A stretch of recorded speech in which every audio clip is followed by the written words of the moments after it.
Hey everyone, we are live. This is Arsenal Fan Circle. We have a full panel plus one. So anyone here who's in could be kicked into the sin bin at any point in time. So be careful, gents. We got Ryan waiting in the wings, and I'll rotate myself out in a minute. But introductions: Tanner and Tony up top, and we got Alonso, Stan, and Rohan down bottom. Thanks guys for visiting as Thank usual. Okay, I'm going to get initial thoughts on the game, right? Leicester City versus Arsenal. And one moment here. All right, so I'll start off with my initial thoughts, and everyone else can chime in then. And I'll roll out and bring Ryan in. Initial thoughts: Arsenal versus Leicester. Where's my um, Leicester City are an athletic side, really, really well drilled, with players who do not want to be beaten, and we've seen that. Arsenal played well enough to gain advantage in the game. First 20 minutes was pretty even, but Arsenal really only played for 20 minutes. Between the 20th minute and the 40th minute, we really only played for 20 minutes. Um, the referee did not afford the correct protection to us after we scored the goal. And people like Johnny Evans were coming in and nipping at Lacazette. Eventually, they gained control of the game. For me, this is what happened. The game didn't change in the second half. It changed in the 40th minute. Leicester was starting to get on top at that point in time. Brendan Rodgers kept on cajoling the team. And, it sounds like I'm a Leicester City fan here. I'm not. I'm an Arsenal fan. But I gotta say what I see. We were scintillating for 20 minutes in that game, and Leicester City took over the game for the rest of the game after 40 minutes from me. Brendan Rodgers controlled that team. They got the breaks, they got the calls from the referee. We're going to debate the red card. We're going to debate the VAR. But Leicester City are not third in the league for scoring goals and second in the league for conceding goals for no reason at all. They're on merit. They're a good team, and I put out a poll asking what was the reason for us not winning, officiating, Arsenal itself, our prolificacy in front of goal, or Leicester City. I actually believe Leicester City clawed themselves back into this game, and we didn't kill them off. But a lot of people said officiating. We're going to get into that. So with that, I'm going to bow out a little bit, and I'll bring Ryan in. But Tanner, your take, your summary on the game. Again, a tale of two halves. I'll slightly disagree. I think it really. I think Leicester gained momentum to begin the second half. You can look at the opportunities that we had in the first half. Lacazette obviously missing a couple of chances. And all I'll say on that is the other team gets paid to play too. He's got to bury him, but I mean, coulda, shoulda, woulda. So, overall, at the end of the day, what I took away from it was if you would have told me before Wolves that we would take 4 points from the next two games, I would have said absolutely sign me up. I just thought it would have gone the other way. But we have to be more ruthless in the second half. This has happened to us far too many times now, where we get a lead in the first half, then we just come out in the second half flat, like stroll through the park, and next thing you know, we're on our heels and the other team's coming.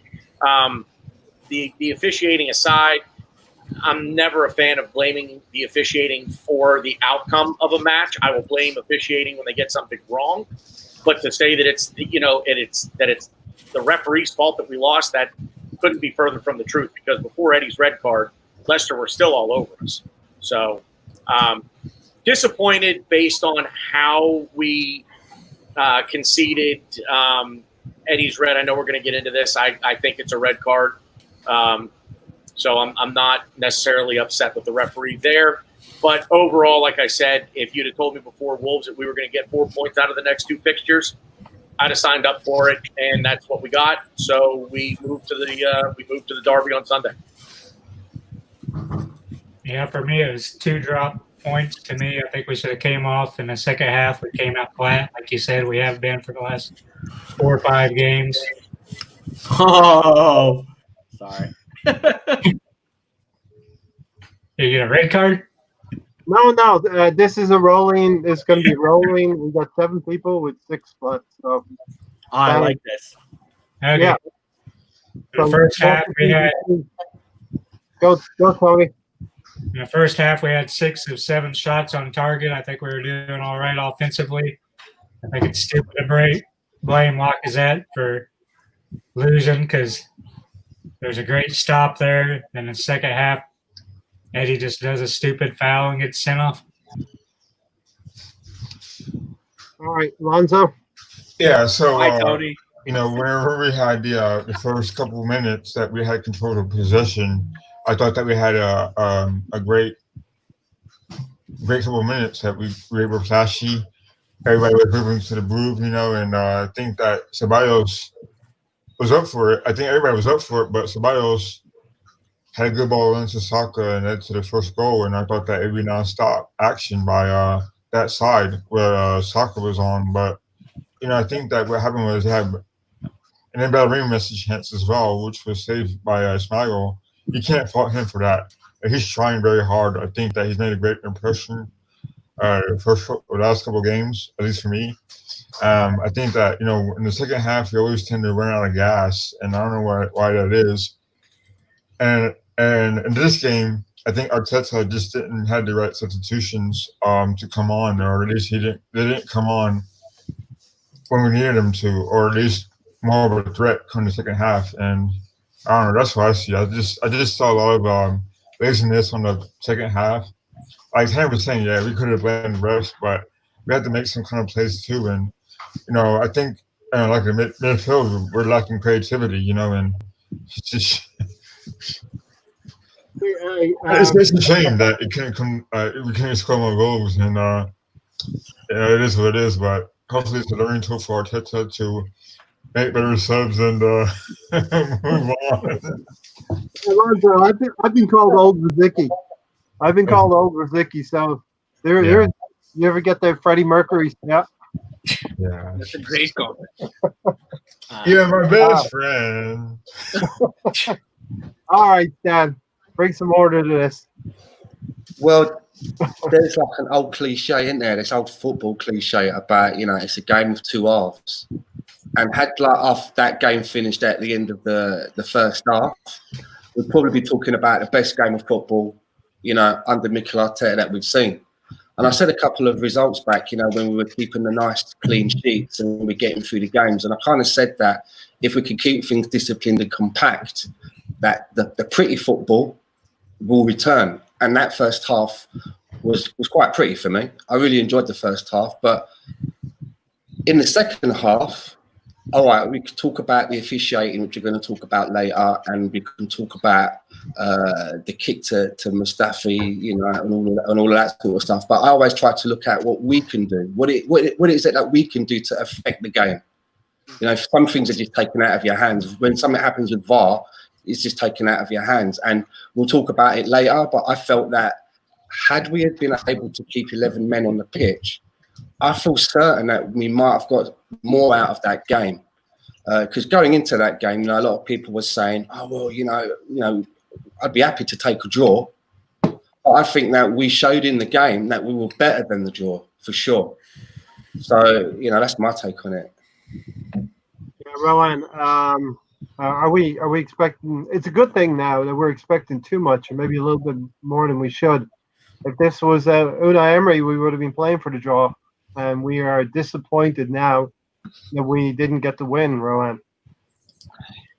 Yeah, and I'm going to try to not be very reactionary just based on this one game, but the pattern that I've seen, over the past few games, this season, maybe tending from last season, and what I have to say is that Leicester are up above us on the table, but in 2020 they haven't been the best squad. The best team. They've not picked up so many points. I think it's just because they went on a run of like 8 or 9 consecutive wins in in the beginning part of the season that they're so high up on the league table, and you can see that Man United's chasing them, will probably take over. Chelsea's taken over. All of these teams have taken over, and it's not just about this one half or about this one game, but it's a systematic issue that we have right now. And also, what I think is that I'm never comfortable at 1-0 with this Arsenal team. You cannot live with a 1-0, right? Before the game, I think we some of us were on a panel on Andrew's podcast, Yeah. and we said that I had said that my prediction was that we'll win 3-1. It's because I knew that we would concede. So how could we control the game? We could control the game by attacking. That's supposed to be our real strong point.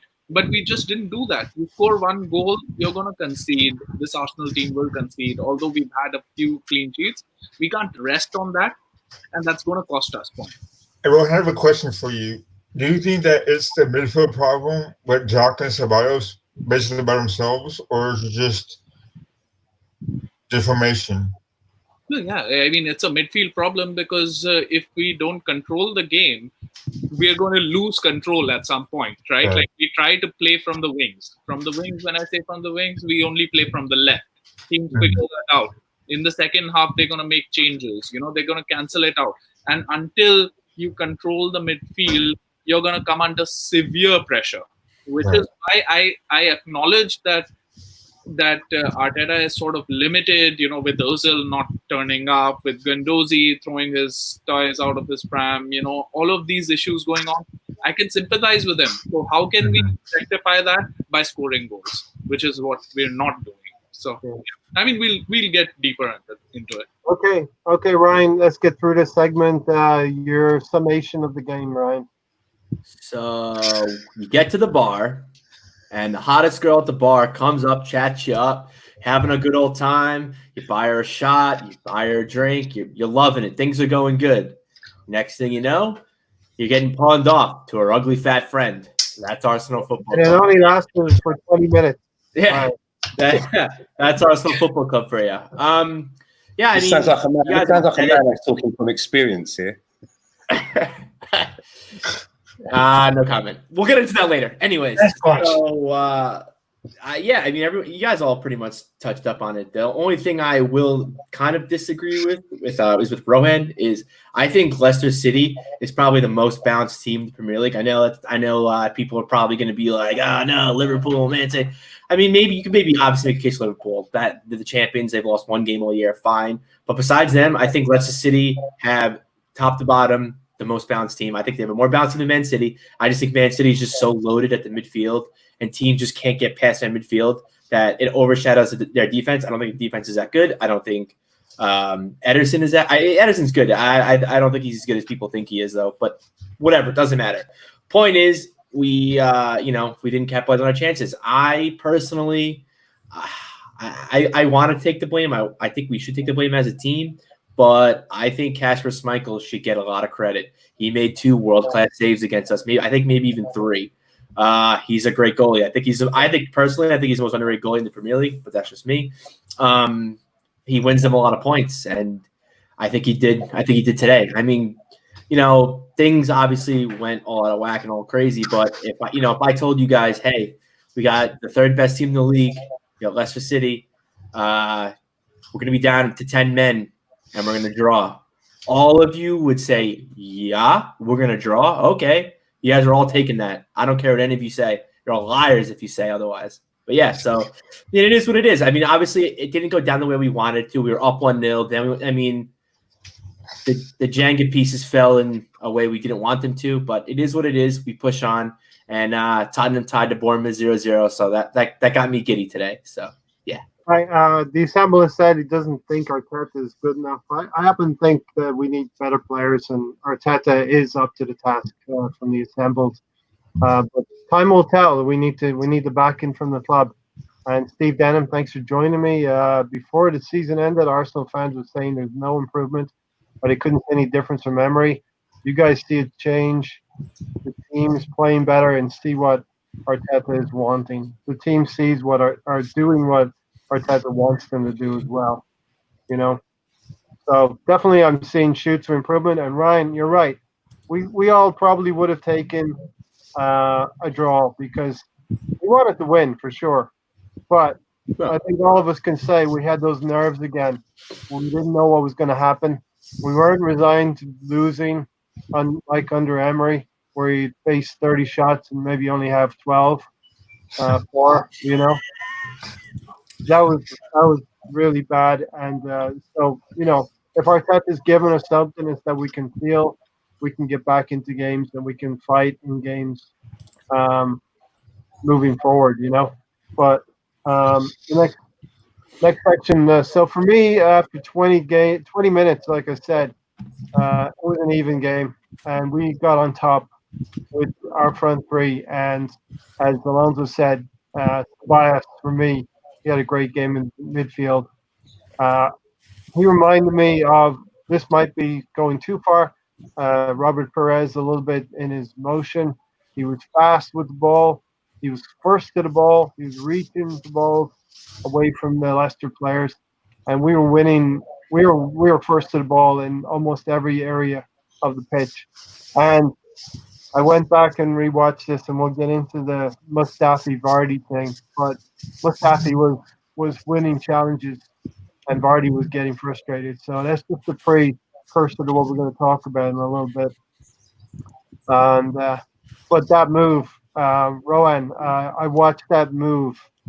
I actually watched it back, and after 4 minutes, Danny Ceballos tried to play a ball inside the fullback. If you watch that back, you'll see it after 4 minutes. So that's something that they've been working on. And you see in the celebration, Mikel Arteta, the first thing he does is points to Ceballos. That's it. That's a great pass. A really incisive pass inside Zion Cruz. He puts him on the ground. And then Saka, with a shake of the hips, puts Evans on the ground. And the best goals are often the most simplistic goals. And in the end, Aubameyang had a tap in. For me, it had all the hallmarks of a Manchester City goal. The brilliant pass by Ceballos really has come to life in the last few games, right? Like, he's showing these performances that we saw against Burnley, and he sort of faded out for the season, and now he's come back and he's been vital. And I think him and Xhaka are working well in midfield. They sort of niggle the opponents and win the ball off of them, and they aren't being sloppy with the ball. They aren't costing us goals. They're all, both of them are doing a good job, and the pass for the goal was brilliant. And then Saka, that sort of reminded me of that, that move that Messi made against Jerome Boateng, with the body feint and put him to the ground. And that's a perfect pass, and Auba knows where to be. The goals are in the box. That's where you have to be. If you're a striker, if you're going to score goals, if you're going to win games, you need to be in the box, and he's there in the right place. And you could see Lacazette celebrating even before the ball got to Aubameyang, because everybody knows what a lethal finisher he is. So it was a great goal that we scored, and it's unfortunate that we couldn't capitalize on it. All right, Tony, your take on that goal and Aubameyang, Lacazette, and Saka as the front three. I think they did great in the first half. I loved how Lacazette was celebrating the goal before it hit the back of the net. Like Ryan said, they can. Let me play devil's advocate. Do you think Aubameyang would celebrate before Lacazette scores a goal? I was going to have a jab, but I thought was that a mean question, Tony? That's a mean question. I feel some of the saltiness Rohan's been having the last 2 days. We knew Lacazette was celebrating because there was a 99% chance that Aubameyang was going to put that away. Go ahead. I'm sorry I threw you off. And in the second half, Saka was pretty much a ghost. He didn't really show up. He would have been the one that actually subbed off first. Yeah, and we'll have to analyze what happened in the second half. But with the combinations between Lacazette, Aubameyang, and Saka for those 20 minutes for me was really, really good. And Lacazette missed at least a couple of gilt-edged chances. We'll get into that. But Saka missed one as well on his right foot, his weaker right foot. And, we needed to get that second goal. Alonso, what did you see from the front three in that game? I think that I think Saka was on the wrong side. I think he should be on the left side. I think that's his most dominant side. I think Aubameyang played better in the middle. No, he doesn't play better on the left. But somehow they have to do better. Lacazette has to do better with scoring goals.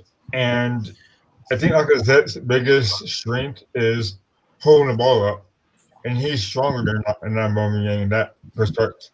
But I think what Stan has said and Rohan has said is he's a false number 8 because he doesn't move around as much, or his movement on the pitch is kind of different and frustrating. To where Aubameyang is just a given, does his best on the left-hand side, in my opinion. And that's how I feel. I mean, it's frustrating sometimes. Sometimes it's very nice to see them play together, where Lacazette scores or Aubameyang scores. So they set this tone. They set the tone more for other men to score. I guess that's how I feel. Oh, Tony. All right, I'm back again. Tony's out for a little bit. Tony. That's my opinion. The combination play between the front three was amazing for me. And Aubameyang, and maybe we'll talk about this in North London Derby, we got to keep Aubameyang on the left, I believe. And Rohan, I see you looking at me. Yeah. But I'm looking at you. They really combined really, really well, Stan, in the first half. So your feeling is that because obviously Eddie's going to miss the North London Derby, you would stick with that pattern of those three? I would bring Pepe in and maybe stop Lacazette.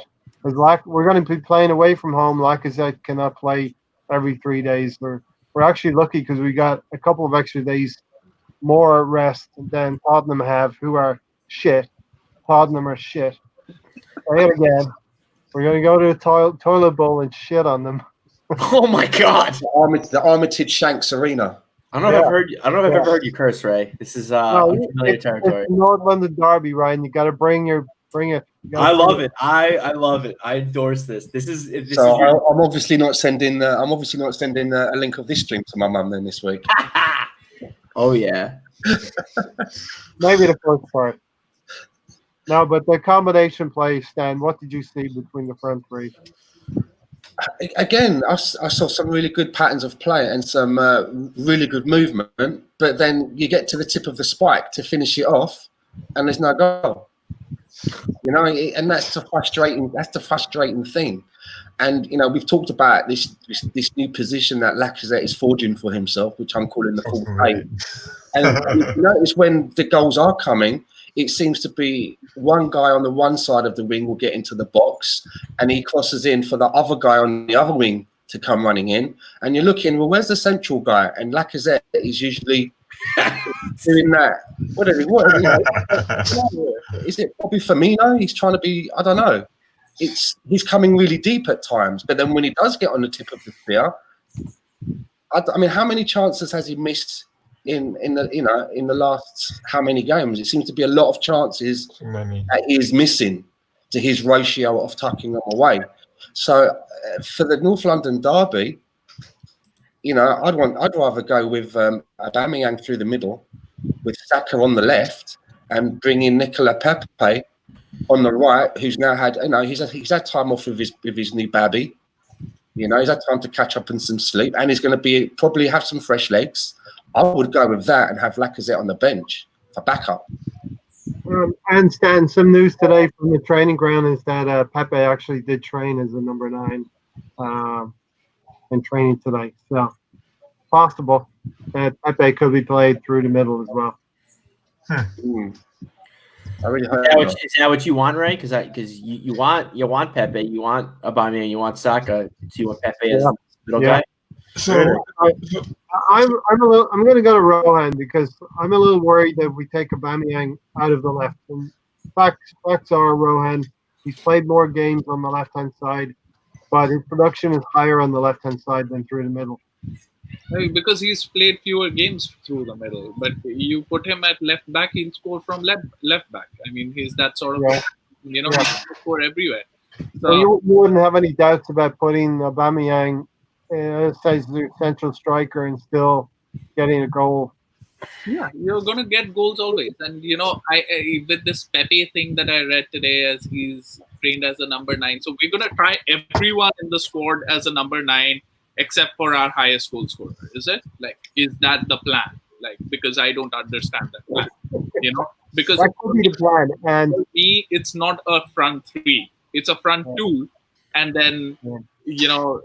Lacazette is part of the midfield because he's there. When is he there in the box? Even for that Saka goal, was he anywhere around it? He didn't even get in the box by the time he started celebrating. He's not to be celebrating there. He's paid to score the goals, which he's not doing. He's the cheerleader right now. He's just not good enough. He's the cheerleader right now. Right, Ryan, we're going to go to this banner.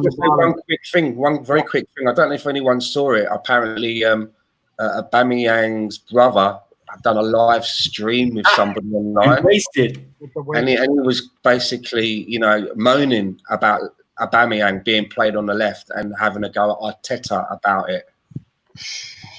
And I think Arteta may have been asked about it in an interview. And he was.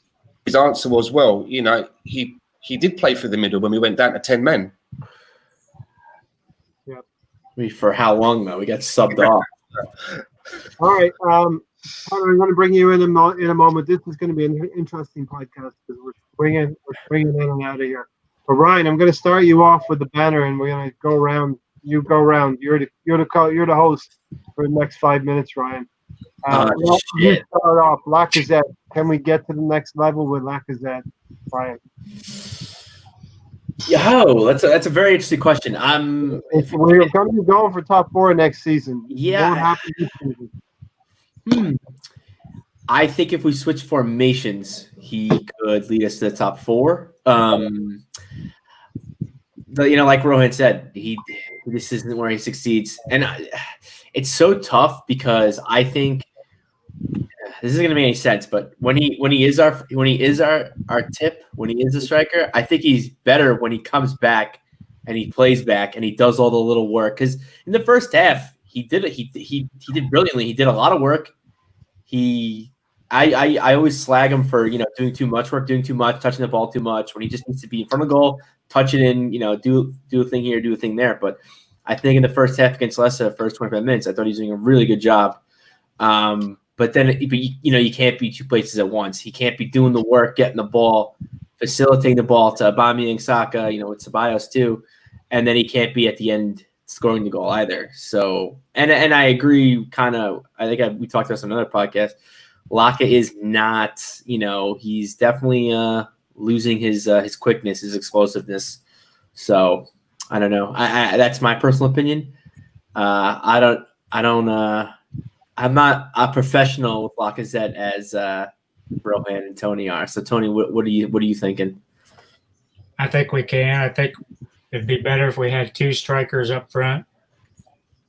Like I said, to me, he hurt his ankle in a preseason. He's doing great up until that point.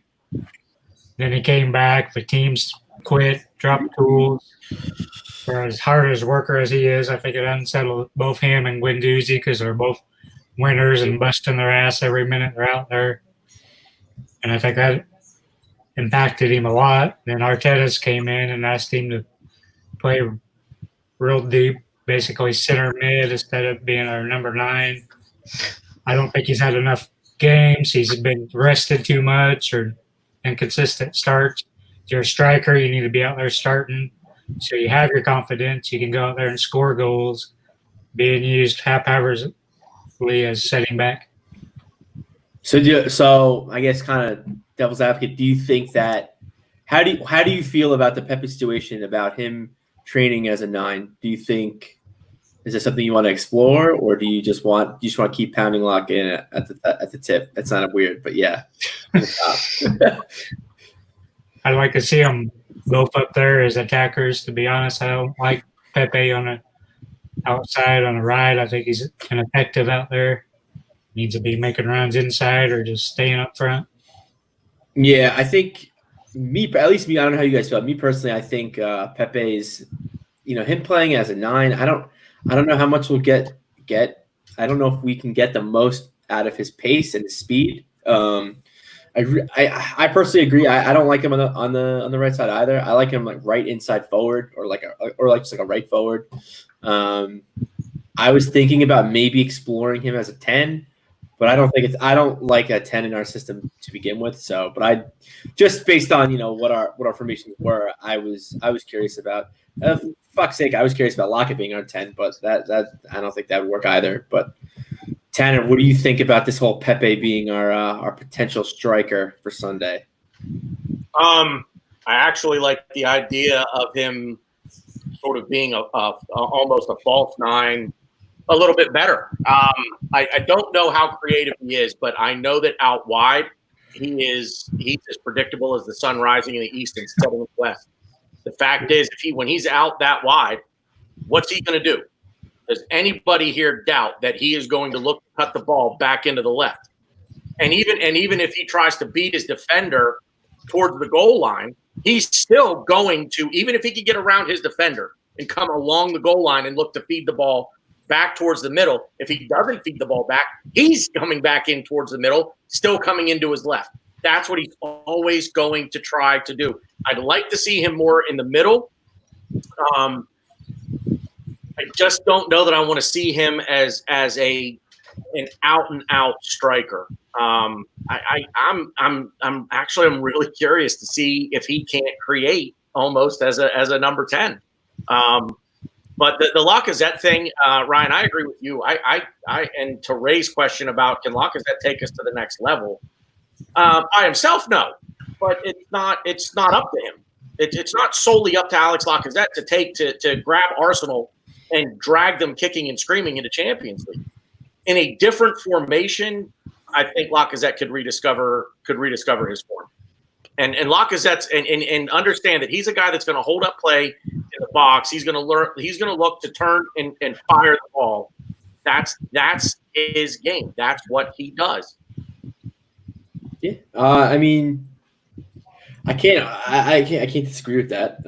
Obviously agree with me. So I kind of I don't know if I'm thinking about 20 million things in my head right now. Alonso, what do you think? So I think Pepe being a false number 9, I think could work. But I also think that if you have Pepe and Lacazette in the same lineup formation, I think it'd be better with the 4-4-2 formation, have Lacazette as a second striker and have Pepe on the left, or excuse me, right? And so I think that best suits them. But my question is, if we do form up, or at least line up in a 4-4-2 formation, who would be our attacking midfielder? Would it be Saka, or would it be Joe Willock? And I think Tanner's right, Werner. He said that Lacazette can hold the ball up really well, and I think that's his biggest strength is that he'll fire and shoot if he holds the ball up. But he I don't know. He creates. I think his underrated game is he creates very well for a striker. And if Pepe were to play, I think he would play up front and have the Bergkamp role as a second striker. And that's my opinion. Now, Stan, do you think that you pick the formation, whatever you want to do? Do you think Lacazette is in our starting 11? And why? No. I mean, I'm just looking at his numbers here, right? His first season with us, 32 matches in the Premier League, 14 goals, 4 assists. The season after that, 35 matches, 13 goals, 8 assists. And when we signed him, I was really pleased. I've been watching him in France, good numbers. But on the back of the numbers that he's provided at Arsenal, and my comparison is what we've paid for him and what we paid for Oliver Giroud, there's not much difference in those numbers. So in order to take us on to the next level, well, we didn't think that Oliver Giroud could take us on to the next level with the numbers that he was providing. And it turns out that Alex Lacazette is around those numbers. And I actually think that maybe Alex Lacazette's numbers are shorter than Giroud's. I didn't look for Giroud's. I'm sure Giroud gets maybe 17, 18 goals sometimes in seasons for us. With Nicolas Pepe playing as a striker, the only thing I can say about that is that I think I understood that I read somewhere that early on in his career, that is a position that he has played. But from what I gather, it wasn't a position that they decided to persevere with, if you put it like that. It didn't quite work out. And as for playing Pepe through the middle in our next game at the North London derby, I don't mind us trying it, but I don't want to try it in that game. It's a North London derby, I want to go in there with something that we're a little bit more, we've tried a little bit more of. And if we do put Pepe through the middle, we've then now got two of those front three, in my eyes, playing out of position. Pepe's out of position for me, and Aubameyang on the left for me is out of position. And so, what would your front three? What would your front three be for the North London derby? Oh, it'd be Aubameyang through the middle, Pepe on the right, and Saka on the left. Aubameyang really hasn't played through the middle too much either. Sorry, Ray? Aubameyang really hasn't played through the middle too much either. But he's got quality, right? Yeah, it's like, I think it's a little bit more like riding a bike. I mean, he does drift into the middle a lot. Yeah. He's played that position, I think, quite a lot. And surely, if that's what you're thinking of now, since the last game, that's what you'd be doing in training, to just remind him of the position again. Stan, Lacazette, can he? Well, I think Tony. I know where Tony stands on this, and Tanner had said we need better play from other players as well. It's not just solely on Lacazette. But do you think Lacazette is good enough to take us to the next level, Stan, next season? No, I just said a few moments ago. You must have just missed it. I don't think he is. Not on these numbers. I mean, we got rid of Oliver Giroud because we were thinking that we needed to improve on that. His numbers are less, unfortunately. He's tried. He's a popular lad. He got Player of the Season. But if you look at the numbers, it's not like he hasn't had a lot of minutes. I think he has had a lot of minutes. 35 games a season, 35, and that's not even taking into account cup games that he's played in, and in the Europa League as well. So he's had a lot of minutes, and I just think that now might be the time to we might be able to get good money for him. And I'm surprised, right, Tel? I'm surprised. Put me off my stride now. I'm surprised. Make it stand blush. We love to do it. We love to do it. Doesn't happen a lot, right? He's ruining the brand.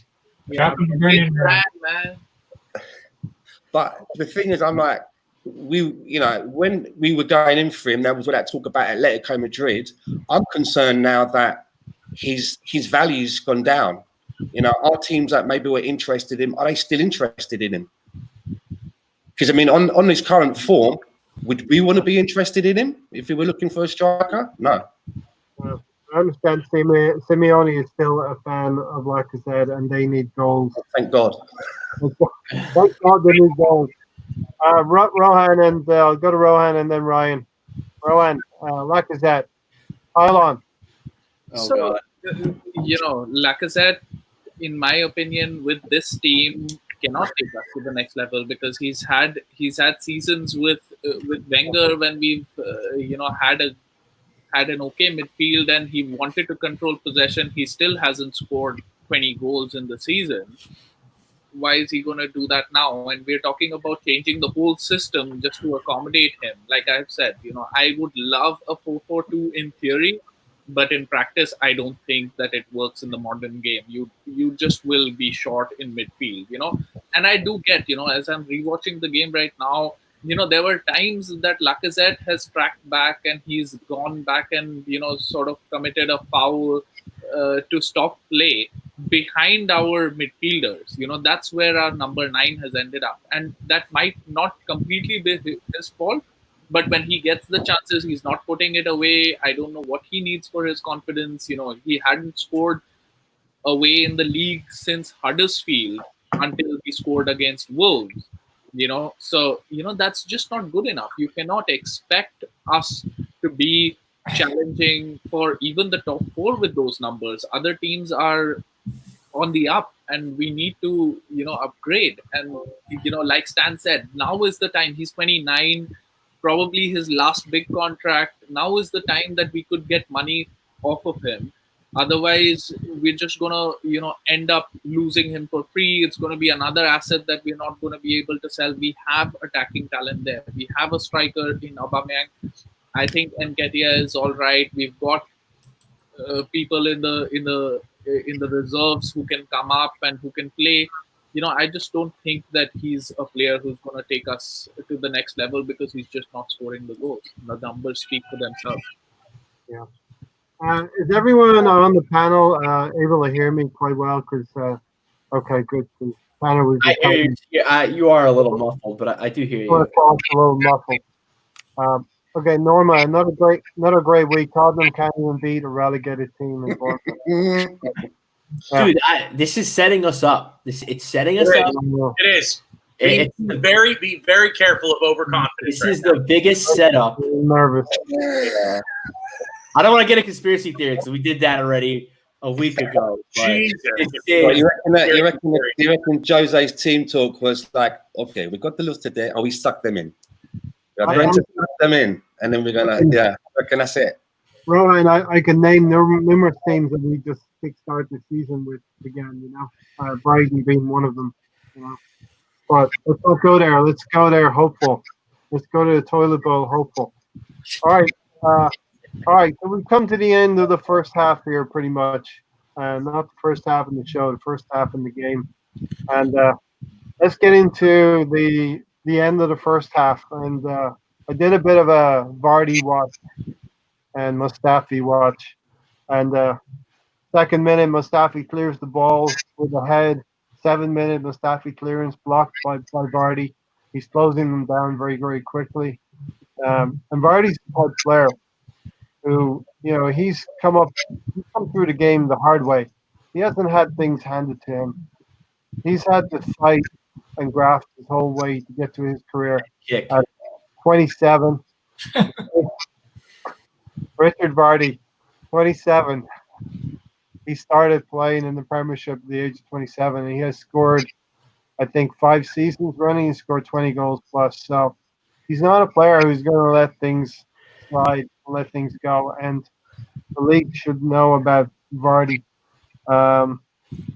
So with all of that being said, he's been bossed by Mustafi, and with the benefit of replay, I'm going to say he saw Mustafi, and you don't kick your foot out.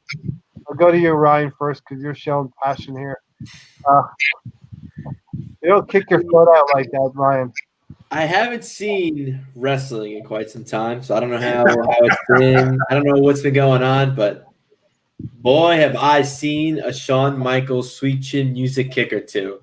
And it don't get much better than that. I mean, it looked like, the aftermath looked like he was bit by a vampire. He has two bullet holes inside of his face. So it was nasty. I mean, I've said this a million times. I said, I did a watch long. I said it there.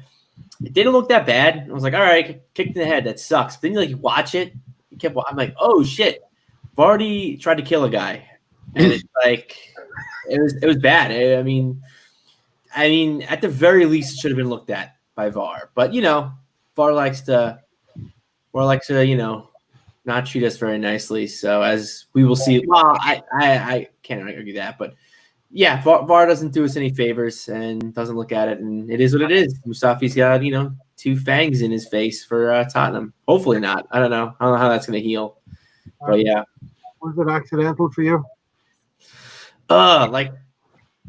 It's weird because I can't put myself in Vardy's shoes, obviously, but I have felt like that And I like when you're falling like that and you're not like expecting it, you do like throw your feet up and your arms up to try to like, even though you're in the air, you still try to like put out to try to catch something. But with that being said, he definitely sweet chin music him in the face, and I think it was on purpose. But it's hard because I don't want to be too. I'm not a Leicester fan either, but I'm a big fan of Vardy. We were supposed to get him. I'm glad. It's weird. I'm a big fan of Vardy. When we initially were supposed to get him, I was a little bummed out. We missed out that he chose to stay in Leicester over us. But I mean, it took me like a month, and then I was like, oh, good. I don't want him because the whole time I've always actually wanted Aubameyang. I've wanted Aubameyang like 3 or 4 years before he even actually came to us. And yeah, I think it turned out for the better. I think Vardy in our team would have. He wouldn't. I don't think he'd be producing as much as he's still doing in Leicester. But yeah, on purpose, 100%. Okay, Tanner, Vardy, accidental or dark art? Now, I'm with Ryan, and watching it in real time, I legit thought it was an accident. That being said, I still think it should have been looked at in real time. I was actually very surprised that they didn't take a look at it right after it happened, simply because, I mean, let's face it, Eddie's red card was an accident. He was going for the ball. He wasn't going for Justin's leg. He just thought he was closer than he was. That was an accident. Vardy, I after watching replays of it in 3 different angles, he actually turns his head looking like over his left shoulder, which would have been toward Mustafi. And at that point, the leg whips out. I don't know if he saw Mustafi. I mean, this is all speculation. My opinion, it was on purpose. I'm with Ryan that in real time, I didn't think it was. I thought it was an accident. Still thought it should have been looked at after it happened. I think it still needs to be looked at now. Obviously, that's not going to happen, but on purpose. Yeah, and Tanner, in hockey, what do you do when your team's not playing really well? You pick a fight, right? Oh, yeah, absolutely. And these guys, and something else that he's got to understand, and Steven actually made a good point in the comment. Vardy knew what he was doing. He's just clever with his fouls, learned it playing his non-league games. Yeah, he's a tough player. But there are certain professional athletes who know that they have weapons on that, within their equipment. And I'm sorry, but spikes are a weapon. And he used the weapon to basically maim Mustafi. Excuse me. Yeah. So. All right, Stan, I'm going to hand the gaffle over to you. Take this topic, and then I'm going to bow out, and you pass it around to Rohan, Tony, and Lonzo. What, on Vardy? Yeah, Vardy. Yeah, well, I'm with Ryan, big time, man. That was the heartbreak kid, mate, all over 101. You know what I mean? He was, and you're right, Tanner. It's when you see it in slow motion, he has a look. That's the thing. He has a proper little look just to find out where his coupon is, and he flicks his leg out. I mean, and you would think that, as the referees, because you saw those stud marks on the side of his head, I've seen it in pictures. The referee would think, hold on a minute, let's maybe have a look at that. And I think that's one that he got away with, for sure. It's absolutely one he got away with. Yeah. We talked about this just now. Vardy's good at this. Like we've seen Vardy multiple times win his team penalties. We've seen him run into the box. He throws his leg out. The defender catches his leg. He falls. He gets a penalty. And he's also been known to take a Greg Louganis or dive one here or there. But I mean, it's just I don't want to say it's smart football because in a way it's cheating. It's clever football. Clever, yeah. It's how he is, and he's good at it. He's like you guys just said. He's been down in what league? Fucking non-league. Yeah, exactly. Non-league. He's been everywhere, so he knows the. That's one I can understand. Professional fouls, like you got to take one for the team. But if I was his manager, I'd be having a word with him about that one. I would. If I was his manager, I would be going, yeah, well done on that. But Rohan, what do you think? I mean, this guy has learned from the streets, right? He's in English, but he plays like a Brazilian. He tries to win everything, and he has that attitude. I don't think that at that point he did have a cheeky look, and he did know where his leg was going. But that's sort of a violent streak of playing in those hard conditions, right? Where you have to knock people off. It's not soft. You're not looking for things. You leave a little bit on the other person, and that's what he did. I mean, maybe it was genuine concern after that, because he got up right away and he tried to console Mustafi. But I think, yeah, I mean, there seemed like there was intent there that he was trying to kick him. I don't know if it was he was intentionally trying to poke his studs into his face, or he wanted his heel to hit his chin, or whatever. Like, it doesn't matter. It was something that that was vicious, but I don't think even if they would have looked at VAR, in real time, they could have made up their mind as to whether it was intentional or not, and to give a red card on that. I don't know how, and especially with the officiating, you've seen games after that where people have, in the West Ham game, this other player like literally kicked the other one in the knee, and there was nothing given there. There are worse fouls in the world that happen and they aren't looked at. So that's the world that we live in, which is why I'd say we shouldn't depend on the refereeing decisions. Things happen and we have to live with it. But how do we get over and above that is by scoring goals. That's what we have to do. I think also a big clue is he got up and he immediately went to Mustafi. Oh, you're all right. Like, he knew he did something. Like, that's what kind of like got me a little wary. I'm like, whoa. Sometimes like when you're falling and you like your feet are out, you have to all of a sudden get up and be like, okay, what just happened? What, like, I think I hit somebody. I don't know what the hell happened, but no, he immediately got up, went to Mustafi. He was like, oh, you're all right. Like, I definitely hit you.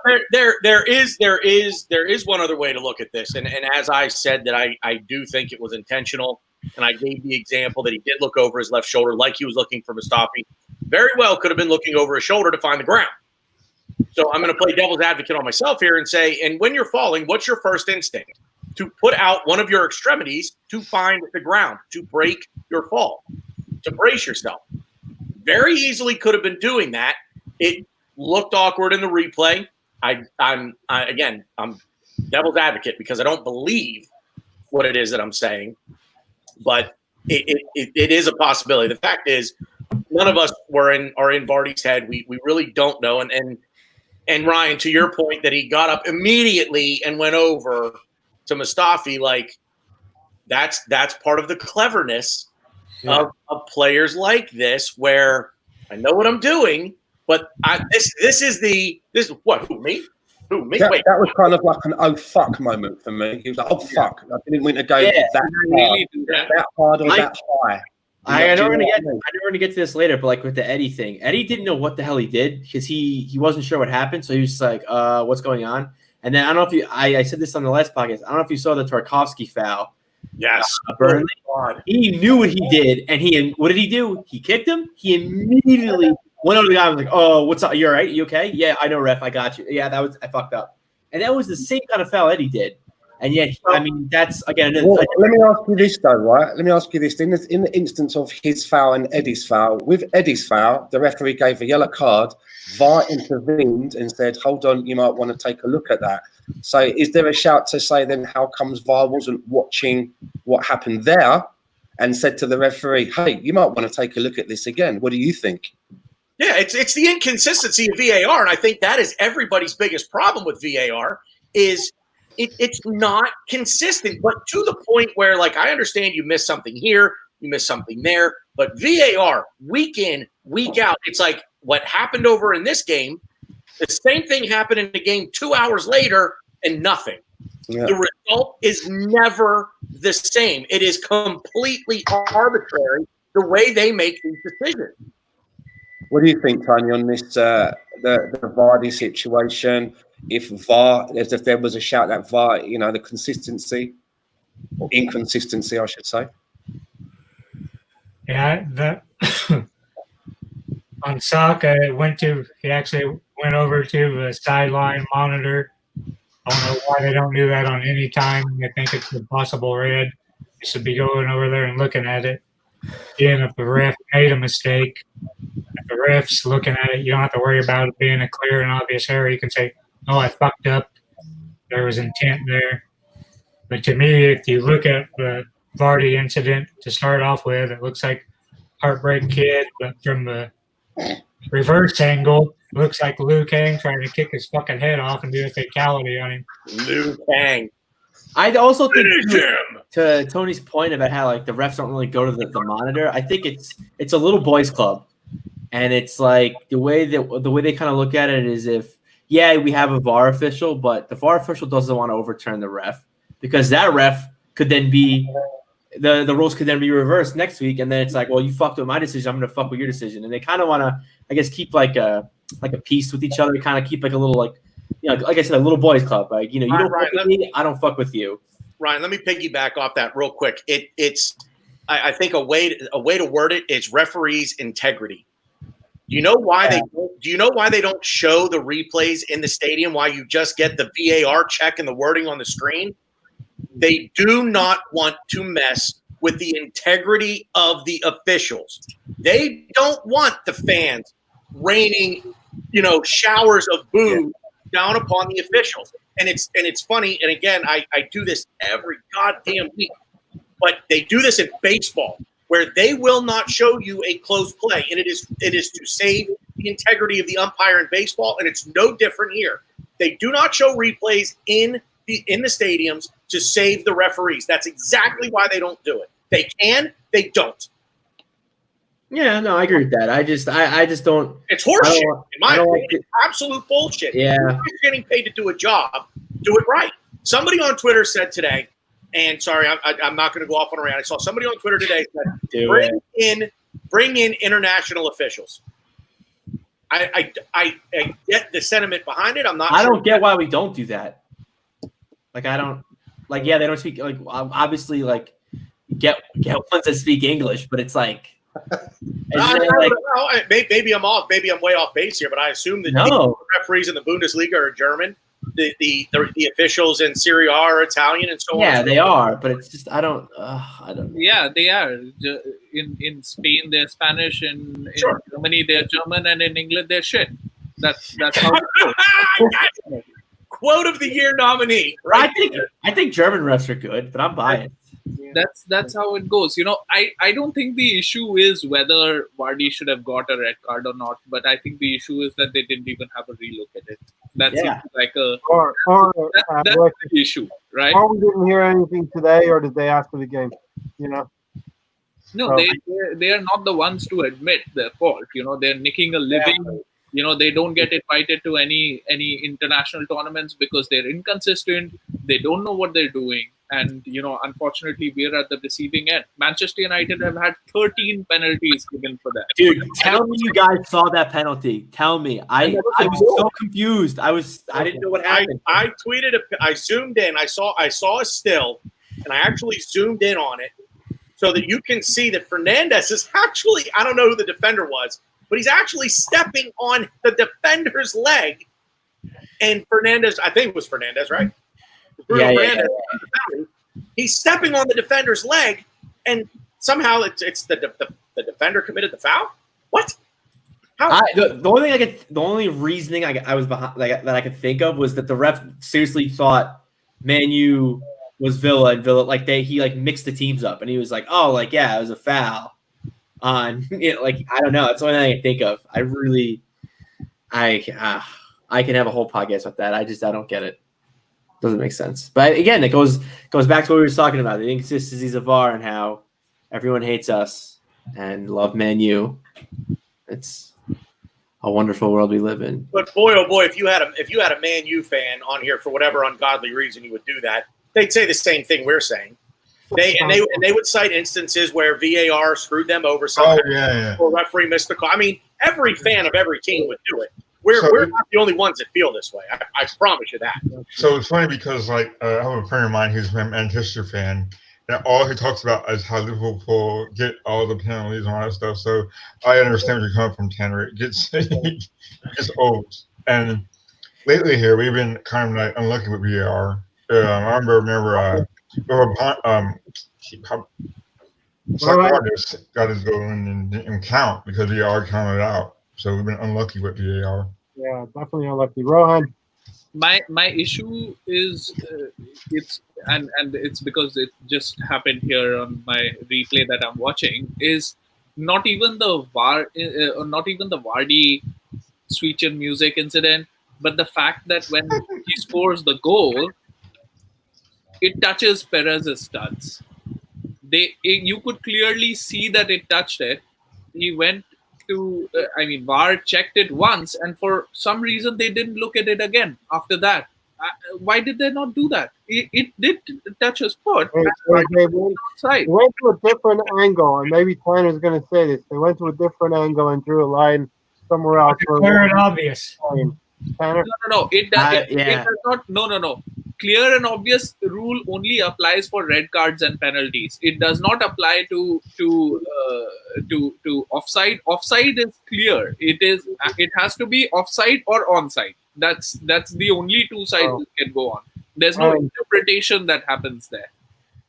Sam Greenwood, thanks for joining us. Premier League, he's telling us Premier League have announced that it was an incorrect decision, but I don't think that they're going to change anything. Well, it doesn't change the outcome. It doesn't change the result of the game.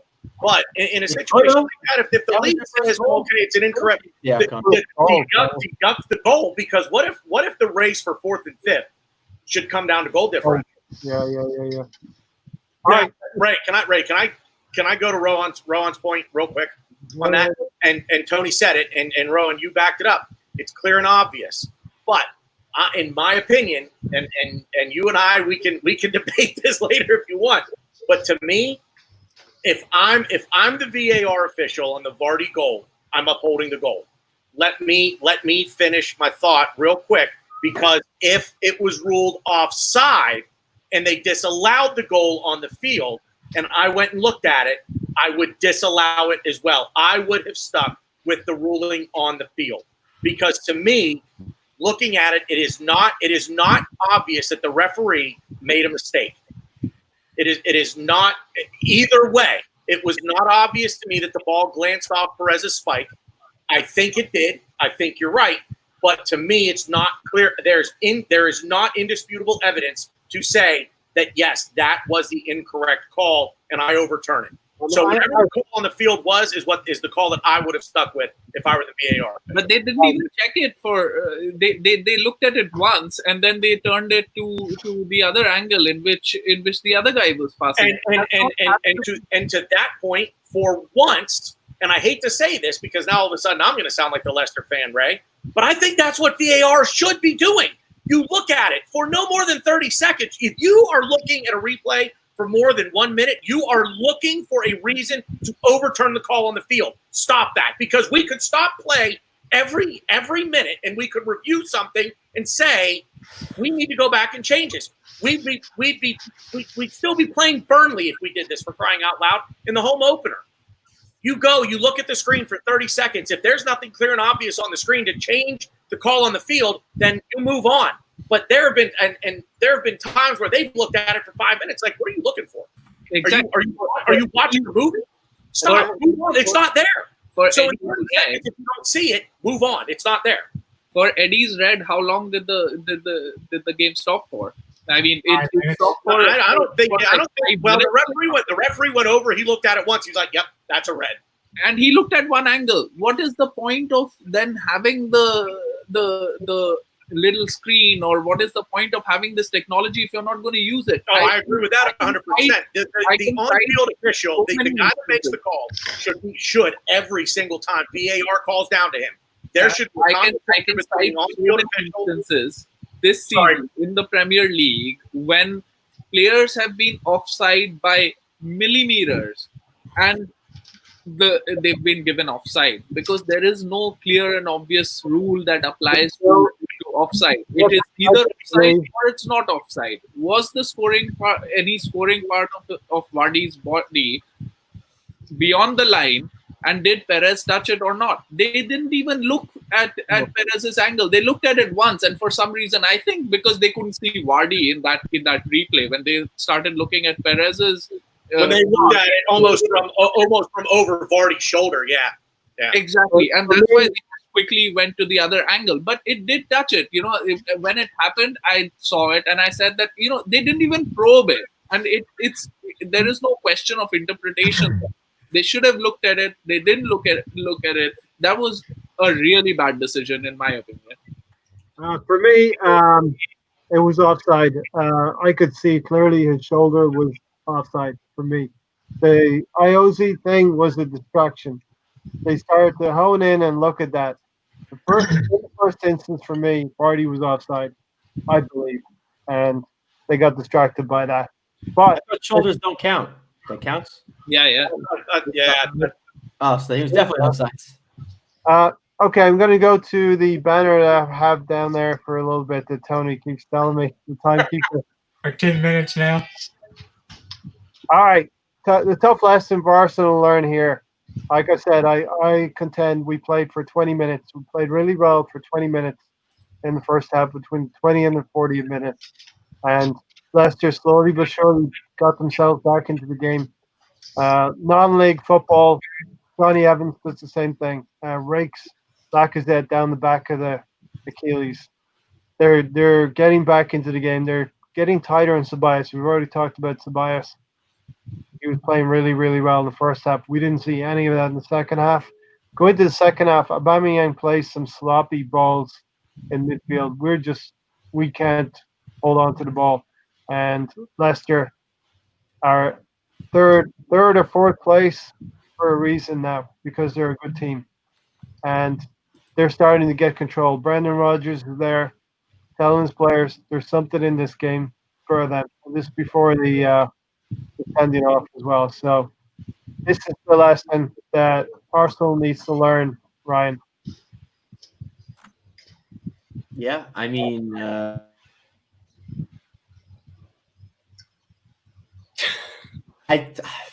Sorry. Oh, no, what's going on here? I don't want to harp on this. I think it comes down to the players. I think we need better players. I think to an extent our system doesn't really help us kill teams off. I don't think our players kill teams off. I think Xhaka is absolutely shit. And I think someone like Xhaka should be not the person, but one of the main people that help us kill these games off. And he does not do that. And I think we need someone else. I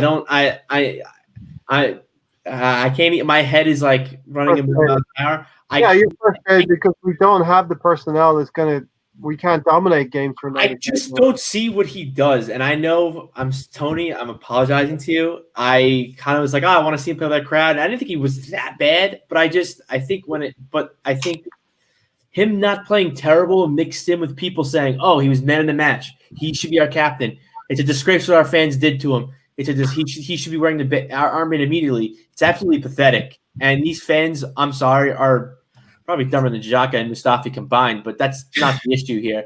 I don't get it. And I think like he is such a pivotal and important part of our puzzle as far as killing games off 1-0. Because to be honest, you can't rely on your back four. You can't rely on your goalie to give you clean sheets. That defensive midfielder, or even just the midfield in general, just needs to band together and run their asses off. And I think for the most part, and I said this to my fellow brothers in the Arts Bros, I thought Ceballos played good, and everyone's like, yeah, well, he disappeared in the second half like he did last game. Yeah, he disappears because he's doing two jobs in the first half. He's doing Xhaka's job, and then he's doing his own job. He's doing Xhaka's job in intercepting passes, making recoveries, dribbling the ball, and then also on top of that, being creative.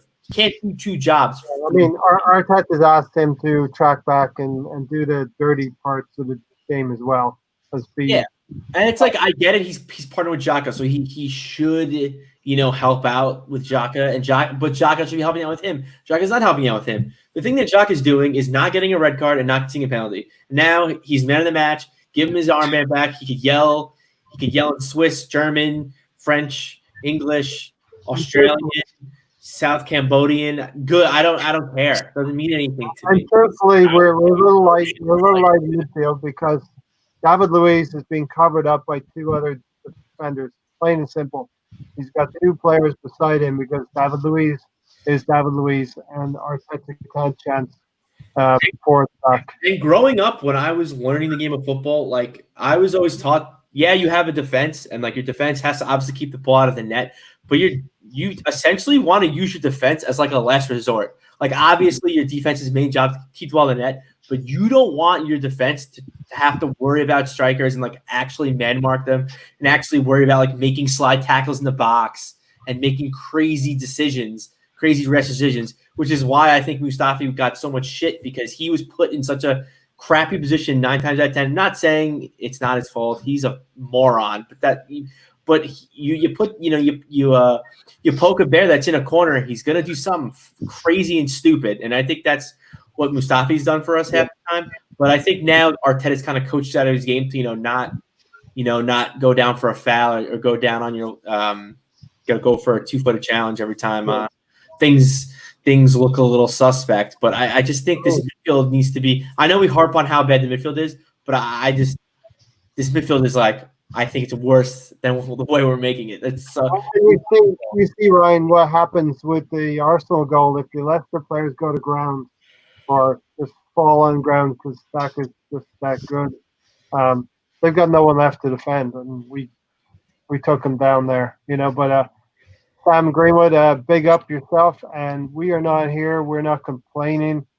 We're not complaining. We're not going to complain because of an offside decision. My contention is that we should have been good enough to get that second goal. My contention is that we could have had a second striker that could have scored that second goal, and that's the tough lesson we need to learn, Rohan. Definitely, just piggybacking off of Ryan's comments, right? Like, we are not going to control midfield with just two of them. Xhaka is slow. He's one of the better midfielders that we have, but there's an obvious need for upgrade.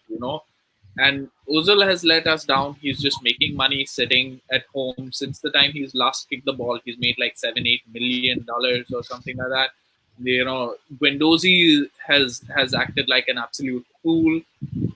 He's taken himself out of this whole equation when we could have done with Guendouzi in midfield.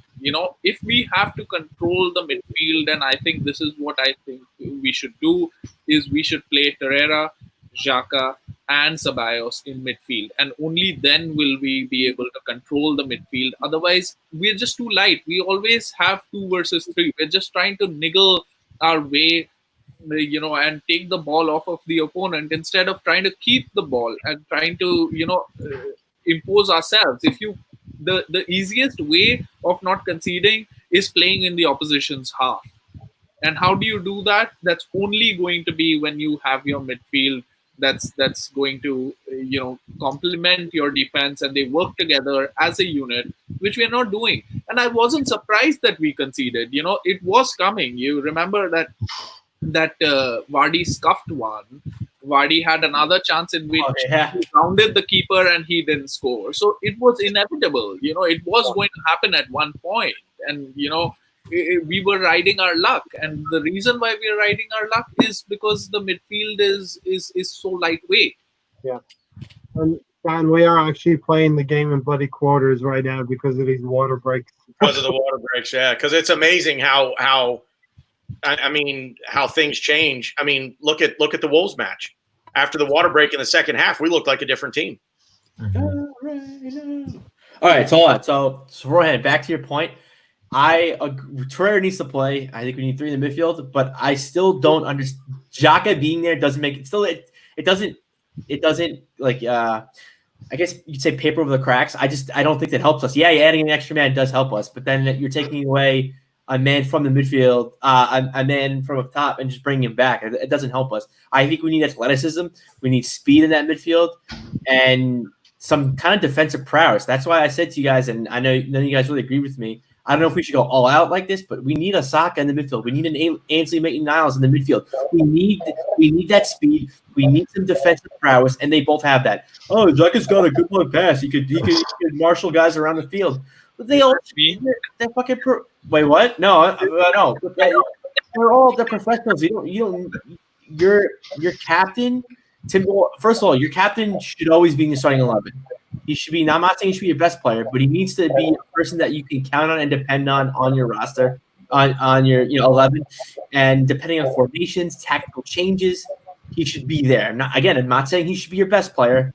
I don't think Aubameyang's a captain, but and I like I said, I agree with you with Torreira. I think Torreira does need to be in this lineup, but I think Torreira does. Everything will never be able to control the midfield. You pick any two Arsenal players, I agree. will not be able to control the midfield. That's what I'm saying. Yeah. Well, but how many players do you need to control the midfield? Because I don't think it's exactly. So it's not one guy that is going to control the midfield. That player I got to be honest. I don't see where that player exists anywhere in the world. But Tanner, but Rooney's probably the only one. So if you have a midfield, right, that can control it, would you have 3 midfields or just 2? 2 controlling midfielders, or 2 sweeper midfielders, or holding midfielders, then just have 1 attacking midfielder. I don't think we need that. I mean, I do agree with what you're saying, Rohan. I think 3 midfielders is the way to go. 2 cannot control midfield. But I think with Saka, Pepe, Aubameyang, and yes, I'm going to throw Lacazette in the mix. We have all these weapons that attack. I don't think we necessarily need 3 in the midfield. I think we could win games with 2 midfielders. Who those 2 are in our roster, I don't know if I could. They're not on this roster right now. They are. You could maybe make an argument for like Torreira, Ceballos, but like that needs that. I don't necessarily agree with that, but I mean it's just all of our midfielders offer different things, and it's almost like you're on Tinder, just like match. Maybe not Tinder, but hey man, that works. But Ryan, would you put Amazing Isles and maybe Ceballos together or Torreira? I mean, again, it comes down to just sorry, Rohan. I wasn't in charge of kicking you out. But anyways, no, I don't know. I like Tanner said, I don't think you could necessarily perfect harmony the match or match.com, whatever dating website you guys like to use. I don't think you could really match any 2 of our midfielders up together to make a top 4 Premier League team, push.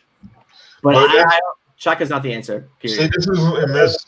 We miss a guy like Alexander Song or Vieira or even Diaby, because they push the ball and they can also hit their own shot, and we miss that kind of midfielder on our team. I think an underrated defensive midfielder that we used and he hated playing there. I thought Ox could have helped us in this current situation, just because, like, again, we need like a guy that's gonna kind of bully the midfield around. He's got pace. He could kind of dribble out of, which is why I kind of like Ainsley Maitland-Niles there too. He's kind of like an Ainsley Maitland-Niles. But again, it also depends on like what you prefer. Do you like center midfielders that like to carry the ball? Do you like center midfielders that like to do long range passes or? Yeah, I liked Abu Dhabi. I liked Dhabi a lot whenever he came in, and he was always hurt, so you couldn't really depend on him. Yeah, but Terry, we were talking about the good stuff earlier in the podcast, and we were playing some really, really good stuff for about 20 minutes. But fact is, we're talking about the midfield, a midfield that cannot sustain us for 95 minutes, as Arteta said. Okay, Tony. Let him loose, boys. Yeah. Why the fuck is Xhaka playing 15 yards ahead of Ceballos the entire time? All right, that's it. Holy shit. He should be back there running lateral like his passes, going side to side, protecting the back, not being open. It's got to be something instructional, because we've seen Xhaka. He's playing up ahead of Lacazette, for fuck's sake. Yeah, he's playing ahead of Aubameyang. He got in for a goal against Norwich. Didn't you like that goal? No. So I think it's got to be something instructional. He's playing a pivot role with Tobias and trying to get in the box. Dan? Talking about the Arsenal midfield, personally, I've always wanted to see a formation where we've got a flat back 4, and we have some games we play one central defensive midfielder in front of that back 4. And ahead of him, we have a couple of 8s. That players in that kind of a mold where they can do a bit of the tackling and help out with that defensive midfielder, but they've also can arrive in the box and make things happen.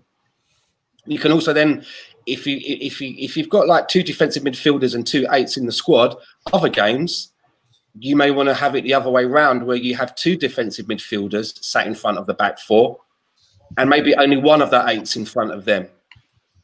So I think that if we've got 2, if we can buy another, who are defensive midfielders? If we can get another, someone in like a Partey, right? Because we've got like I think Torreira, looking ahead at the North London derby, he would be my ace card to play in that game.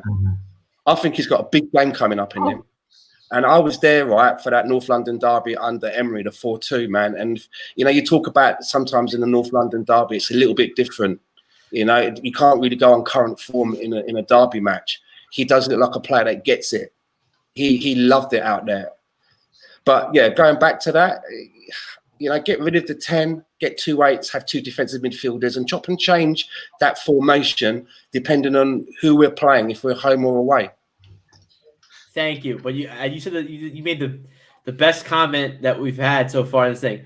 Who are defensive midfielders, you ask? I fucking don't even know.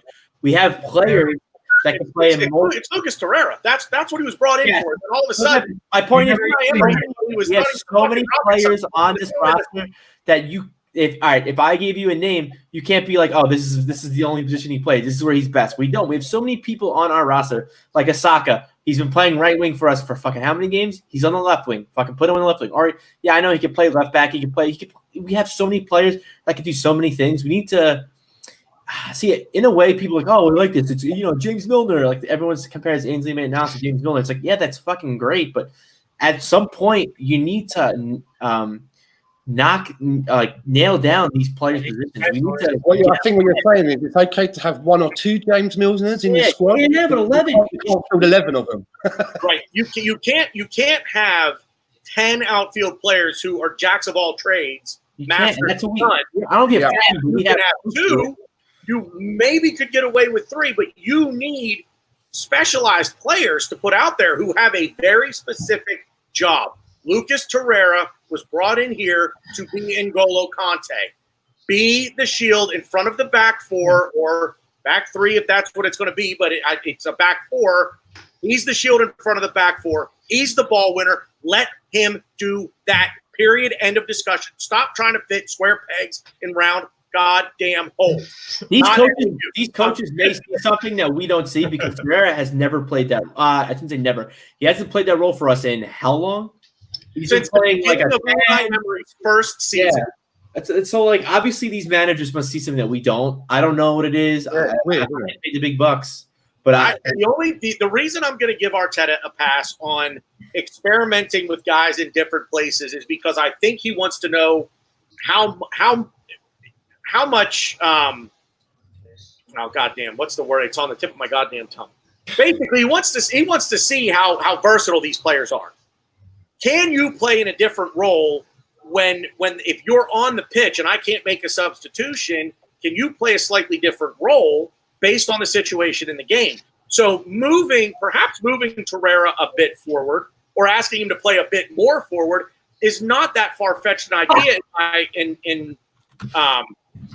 in my opinion, simply because situations in game may call for it.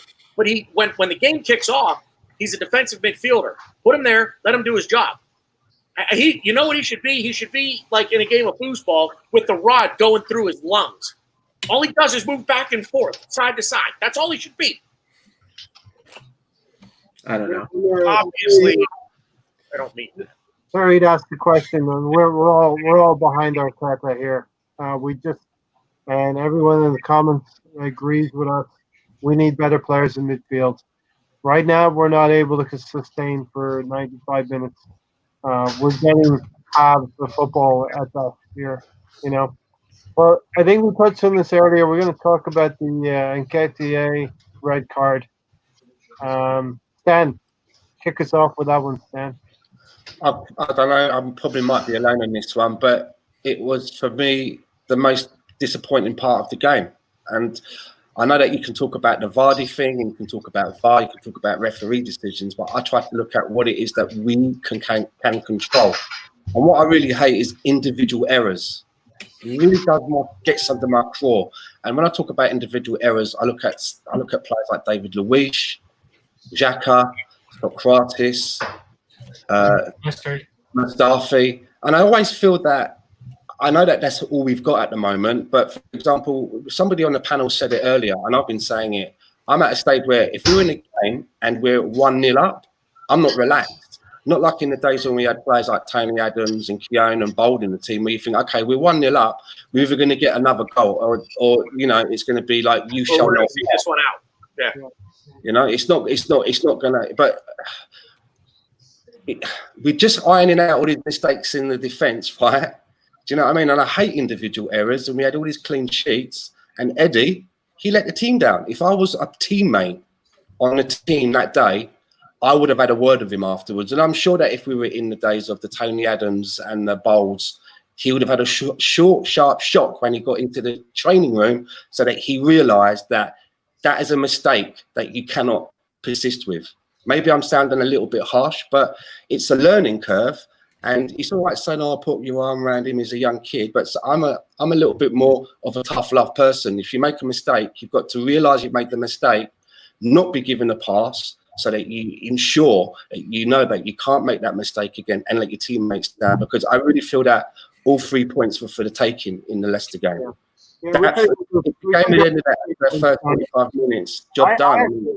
I actually think he's a product of enthusiasm, trying to compete for the place against Lacazette. He's come on. I'm not going to say that what he did was malicious and he went out there to her. It was sloppy. It was, you know what I mean? It was a mistake. It was something that he's got to. I do want him to go for those balls. I want him to go for those balls. But when he goes for those balls, he's got to make sure that he's dead on. Well, what really could have been a really nasty injury for the other lad. It could have been for Justin, I think his name was. It could have been a very bad injury where he got it. I'm going to go to Tanner next, then, and then bring Rohan in. But Tanner and Stan, it just disappoints me that the FA. We see this happen time and time again. The weekend, Aubameyang gets sent off at Crystal Palace. We have an incident between Liverpool and Spurs. Similar situation, not dealt with in the same way. Now, I'm going to keep complaining about it because this is what Arsenal needs to do, and Arteta's been doing it to get it in the headlines. Arsenal are not happy when we get sent off. We're bottom of the fair play league for what it's worth. Yeah. That's ridiculous. I mean, I've already touched on the inconsistency, and that's the inconsistency will drive you mad when it comes to this stuff. But as far as Eddie's red card is concerned, I'm with Stan for the most part. I want him to go in for that ball, but if he's going to go for that ball, he has to know he's going to get it, or he's going to come real cleose. And it's not going to be that bad of a foul because, again, one thing that the officials have clearly they took out of the equation on Eddie's red card is intent. And that's the thing. You can't judge intent. You just can't. I mean, we can sit here all day and say, yeah, Vardy did it intentionally to Mustafi, but Eddie didn't do it intentionally to James Justin. Well, we want to believe that, and I do believe that. But maybe Eddie fucking went in to put in a real right. Yeah, I'm sorry, but you can't prove intent. If the boots don't fit, you must acquit. Exactly. You can't handle the truth. I can do this all day. But that's the thing. You can't prove intent. So intent has to come out of the equation. That's why, and I think Eddie's red was, it was clearly dangerous play. So that I'm with it. I like Stan said, if I'm Arteta, I put my arm around his shoulder, and this is what I say. Look, man, that's a great effort. I love the passion. I love the enthusiasm. I want to see this from you every time. But in this play, you really hurt us, and you have to be more confident that you're going to get the ball because you weren't confident that you were going to get the ball. Tanner, I love the enthusiasm. I love the passion. But I'm going to put you on the bench. I wouldn't have appealed it either. I would Red not. whammy.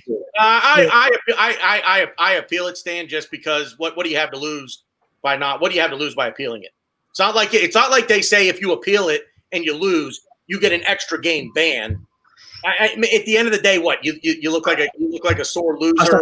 I suppose you put in a reason. I don't know how it works. If you put a reason in, if it's a case of you're making an appeal and you put it in the basis of, you issued a yellow card, you stopped and had a look at it, you correctly then decided it was a red. However, you didn't do that with the kick on Mustafi. You didn't pull it back.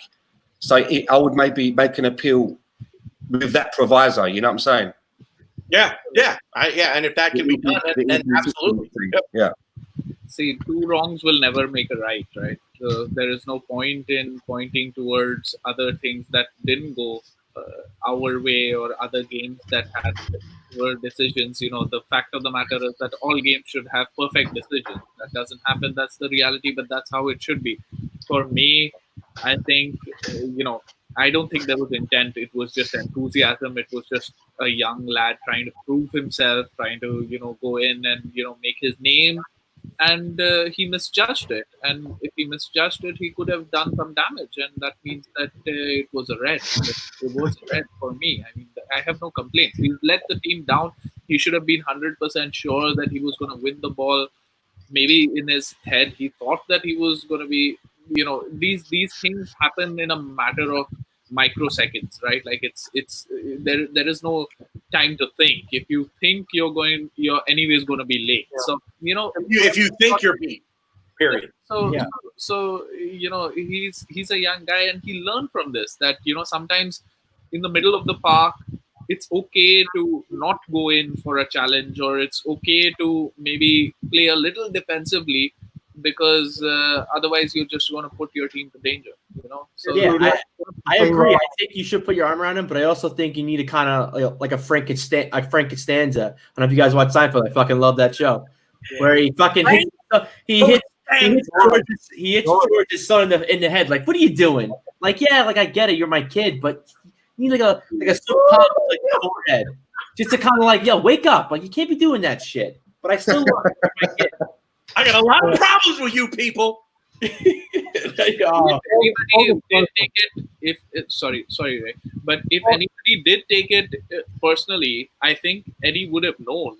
This was his opportunity. Lacazette isn't scoring. He's got the opportunity to play in the team. He could have featured in the North London derby. What else would he? Why would he want to get sent off? Just want to say, full disclosure, we are.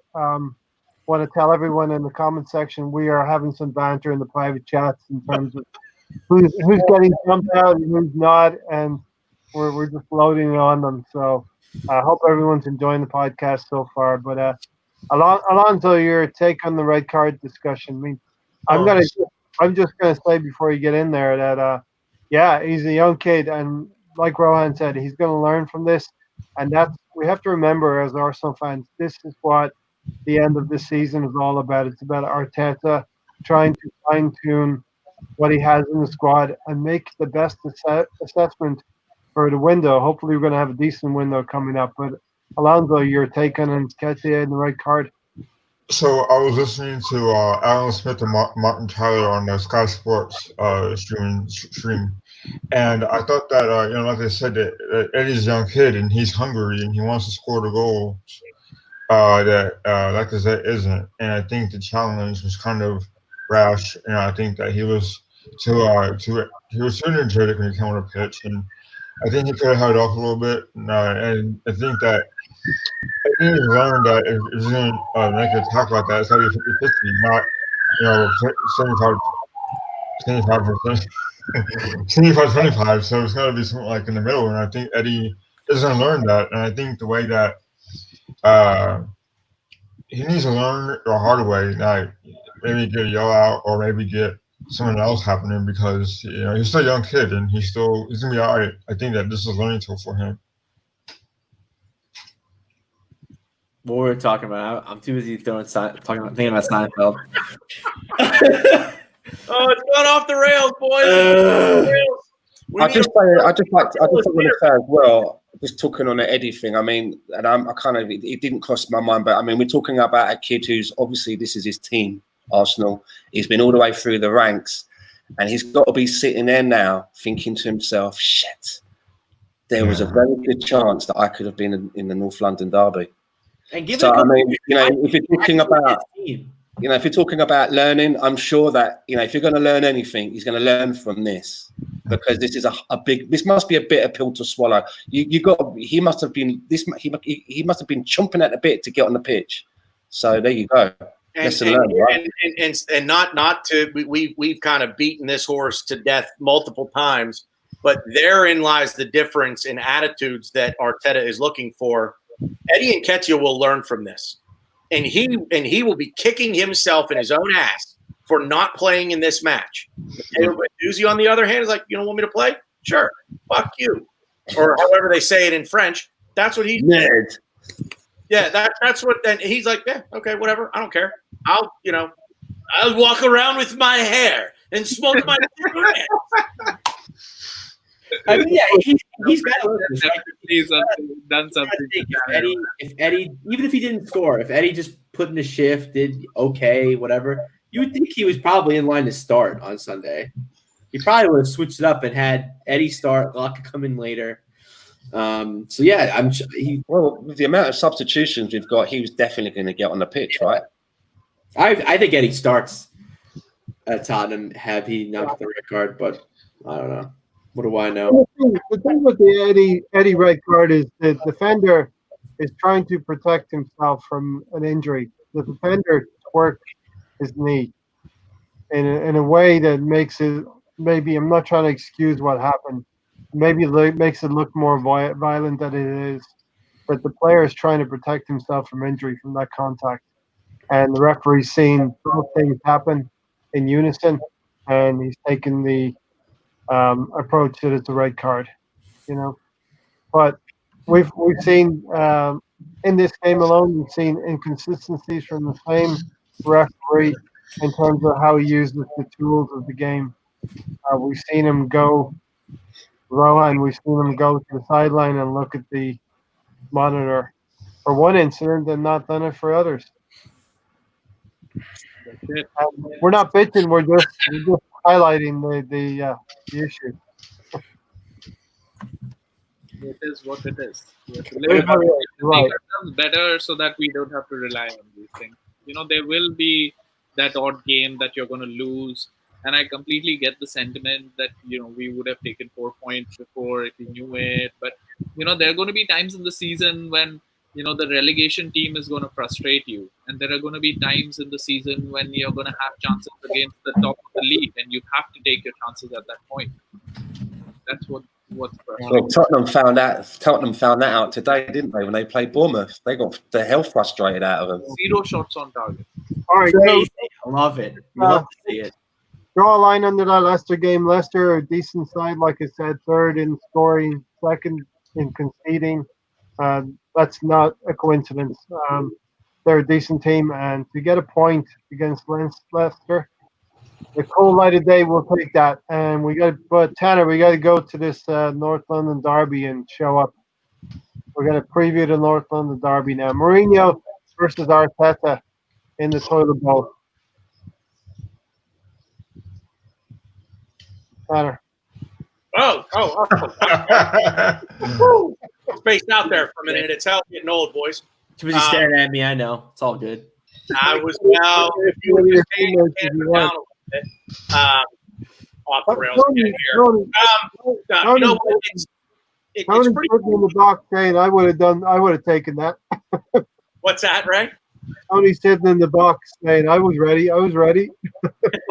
Yeah.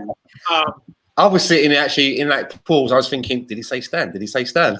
Yeah. That's what I thought he said. Anyway, no, I you know what? The calls from Mourinho's head up the road are already getting pretty loud. Obviously, what we have in Arteta is somebody that hopefully is going to be here for a long time and build something. So I think Arteta is going to be out to prove something to one of the, if not the most successful manager of his playing of Arteta's playing era. So it's a derby. Look, at the end of the day, man, everything goes out the window for these games. We all know that. But I don't think Mourinho has that the support of his players right now, whereas Arteta does. I'd just like to add to that. If you look at the two managers, which one of them has more chance of geeing his team up right now for a North London derby? Mourinho, who's basically burning everything down around him, like he's going out of fashion, or Arteta, who's played in what? I think he's played in 7 derbies himself. He's played in them. Yeah, he knows what it means to the fans. He knows what it means to all of us here now. But if anyone can G the players up for a North London derby, it's got to be Mikel. That's got to be a bonus, right? It's got to be something. If you're talking about fine margins, that's got to be in our favour. He knows exactly what it takes, what it's all about.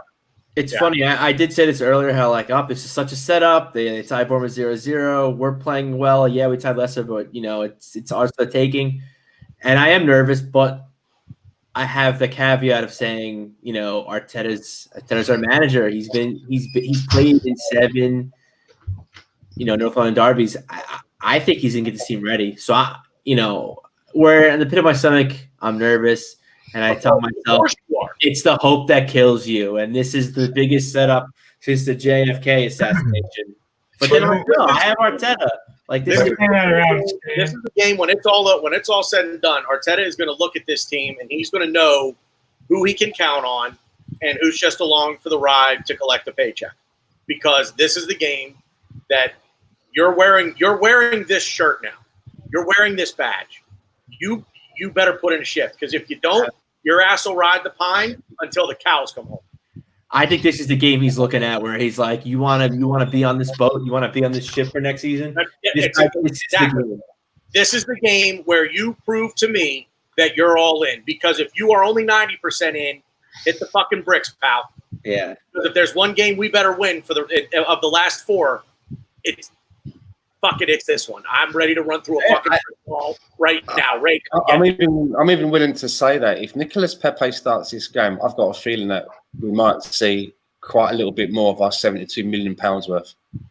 I hope you're right. I never want our team to lose, at least not to my knowledge. But if we lose the rest of our games this season and we win this game, I won't. I'd put it this way: I'd rather win this game and lose the rest of our games than lose this game and win the rest of our games. Because I can't see us catching Man U for that Champions League spot. So I think we're playing for 6th place now. Yeah. So I don't care. I just want to beat the scum. So here's the thing: I've got so many memes, gifs, and gags ready. If we lose, then this is all going to go to waste. I've got it already lined up and ready. So we need to win. Brand is ready. We drew 2-2 in the return game as well, so definitely the players have to turn up. Like Tanner said before he dropped out, you got to be ready to run through a brick wall for this one. Oh my God! To counter that, I forgot, because now I'm nervous. Now see, again, I'm just gonna be like just bipolar till the game starts. So our referee is Michael Oliver. He is the only ref where our record in the Premier League is wait, did I say that right? We have more losses than wins with him and no other referee. We're 7, 9, and 12 with Michael Oliver. And he loves giving penalties, he loves giving red cards, and we're probably gonna get a red card. And probably I don't want to predict the future, but yeah. And yes, Tony, I did the research. 7, 9, and 12 with Michael Oliver as a referee. By far the worst. I like Tony. That high defense, the high we jump. Yeah, I hope you're right. Right. Tony, you're so really Who was assistant referee on VAR today for Tottenham? Who did Jose call out after the match? Michael Oliver. Oh, did he? Yep. I don't know if that's a good thing or a bad thing, but definitely that's a bad thing. Can I ask, guys, looking forward to this North London derby, when we look at the possible starting lineup, are there any surprises that you can think of, whether it's a formation or whether it's player? So, you know what I mean? Example, Cedric Suarez instead of Bellerin. Oh, do we think there's any main surprises? Yeah. Yeah. You know, like, for example, maybe Suarez instead of Bellerin. I don't think that would be a surprise, would it? I thought he had a really that first half in the last game. I thought he had a really good game. I think he played, I don't know. I thought he played all right. I don't know if I might have to disagree. I think he played better than what he's been playing. And do you remember what I've been saying all the time on here? I've always said, innit? He's better when he's competition, yeah.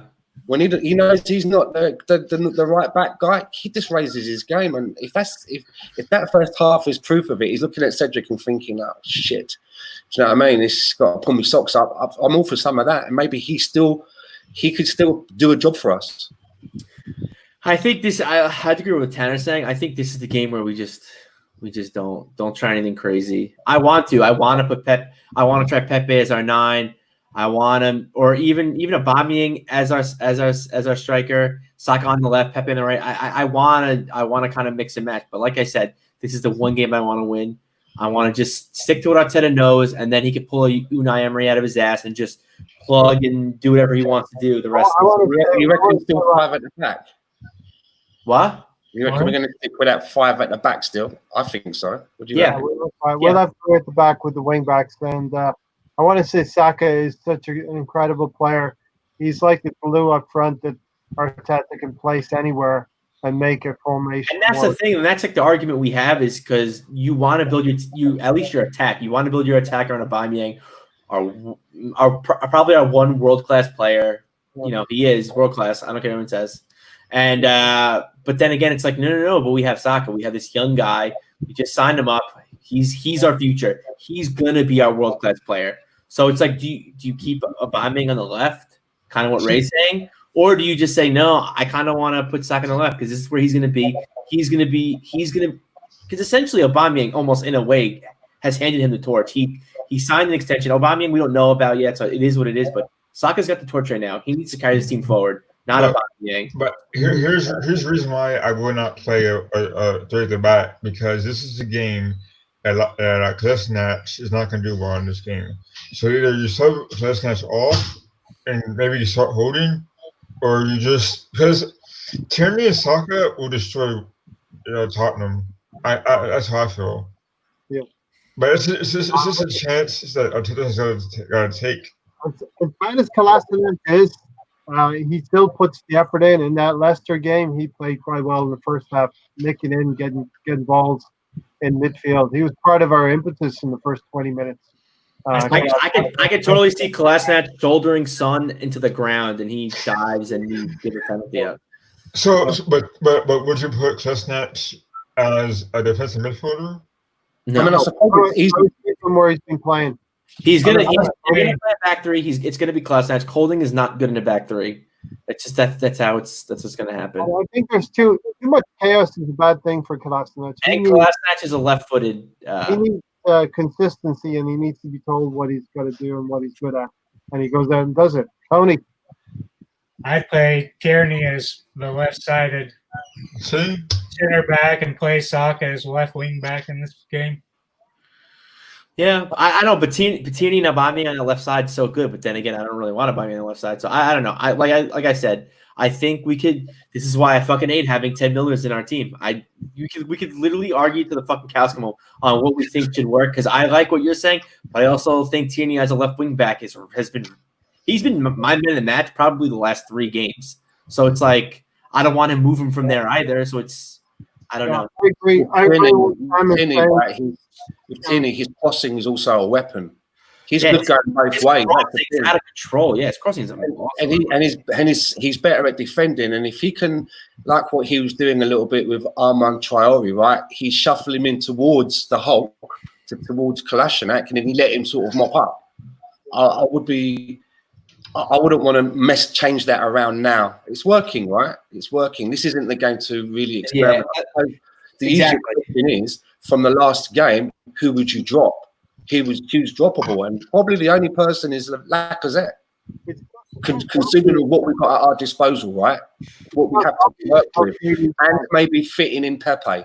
So jiggery poke. I would drop Bellerin for Ainsley Maitland-Niles as a right. I agree with what Sam is saying here, and I was going to come back to you, Stan, that I think Cedric will come back and rotate out for Bellerin. Pepe, I think there will be a play position for Pepe to play on Sunday as well, in terms of what Sam had said. But Arteta needs to do is channel his inner Wenger plus Penger, just Anger. go in there. Like, one has pent up aggression, and the other one clearly has Mourinho's number, right? If I don't see Mourinho get pushed on that sideline on Sunday, I'm gonna be very upset. Real, and I just want to go in there and then see him moaning about how it's a disgrace that they got 2 days less to prepare and so on and so forth. But it's gonna be great. So we have to go and assert ourselves, and once we do that, because we have that attacking threat, we're playing better than them. In reality, we need to then control the midfield. What I would do, and I've just been thinking since Stan asked that. I've just been thinking, and I could think of like 10 changes that I would make, like not in terms of personnel, in terms of positions. Play Tierney as your left centre back, play Saka on the left, and then play maybe a Willock or Maitland-Niles along with Jack and Ceballos, or play Torreira, Xhaka and Ceballos, play Saka on the left and Tierney as the left-sided centre back, because that's how you will be able to control that game. They're gonna come there with power. They're gonna come there with passion as well. And what we need to do is sort of channel that energy, score, and then control that game. Listen, in my opinion, at the end of the day, we can't Picasso this bitch. We have to do what we've been doing. We've been playing well. Play what we've been. If you want to experiment, because Rohan, a lot of what you're saying, I 100% agree with. At the end of the day, Tierney as a left center back is probably our best option. Saka as left wing back, probably our best option. But like I said, Tierney for me has been my man of the match the last 3 or 4 games. So I don't want to move him. But it's not even that. If it ain't broke, don't fix it. There's no need for us to make changes. We're playing better than them. We're playing good. They're not playing good. They have Jose Mourinho. We do not have Jose Mourinho. We need to win this game. If the players are up for it, this should be 3 points.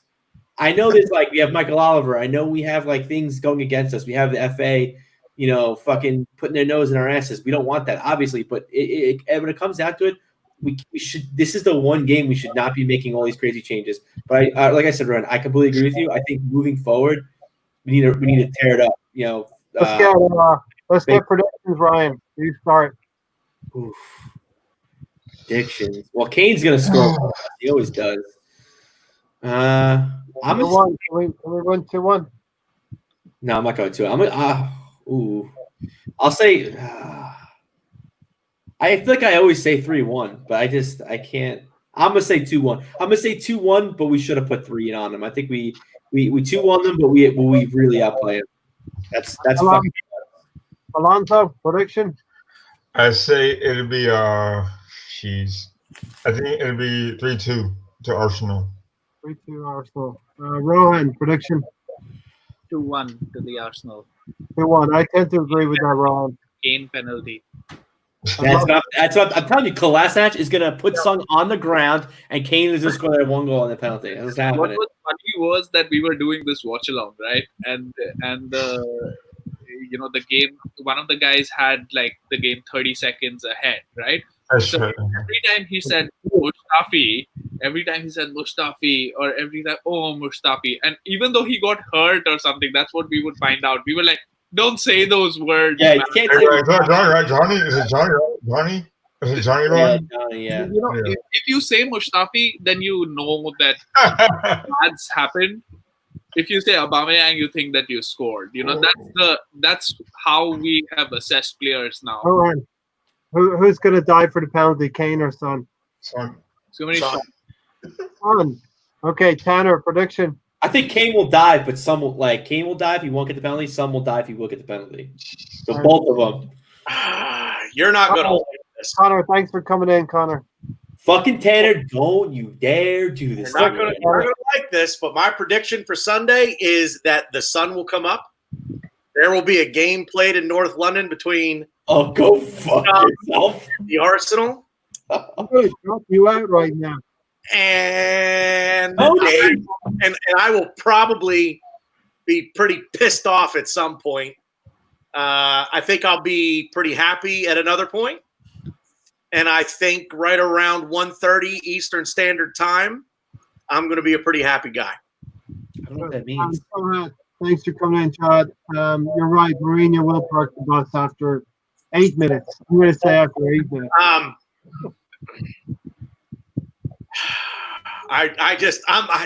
My superstition gets the best of me with these matches. I absolutely hate making You have to win this in the North in the NLDs. I just hate it.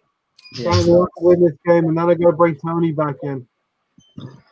Tanner, just do it. Give us a score. 3-1. Yeah. 3-1. We That's want home to do it. And Well, I tell you what I want, but I tell you more importantly how I want it to work. This is how I want it to work. I want it either to see a 3-2 or a 4-2, but I want it to go. I want Tottenham to go ahead. Tottenham need to go ahead so I can see all of them lot giving, my mates on the timeline giving it large. Do you know what I mean? And then I wouldn't mind them even going ahead and scoring the second one. Jesus Christ!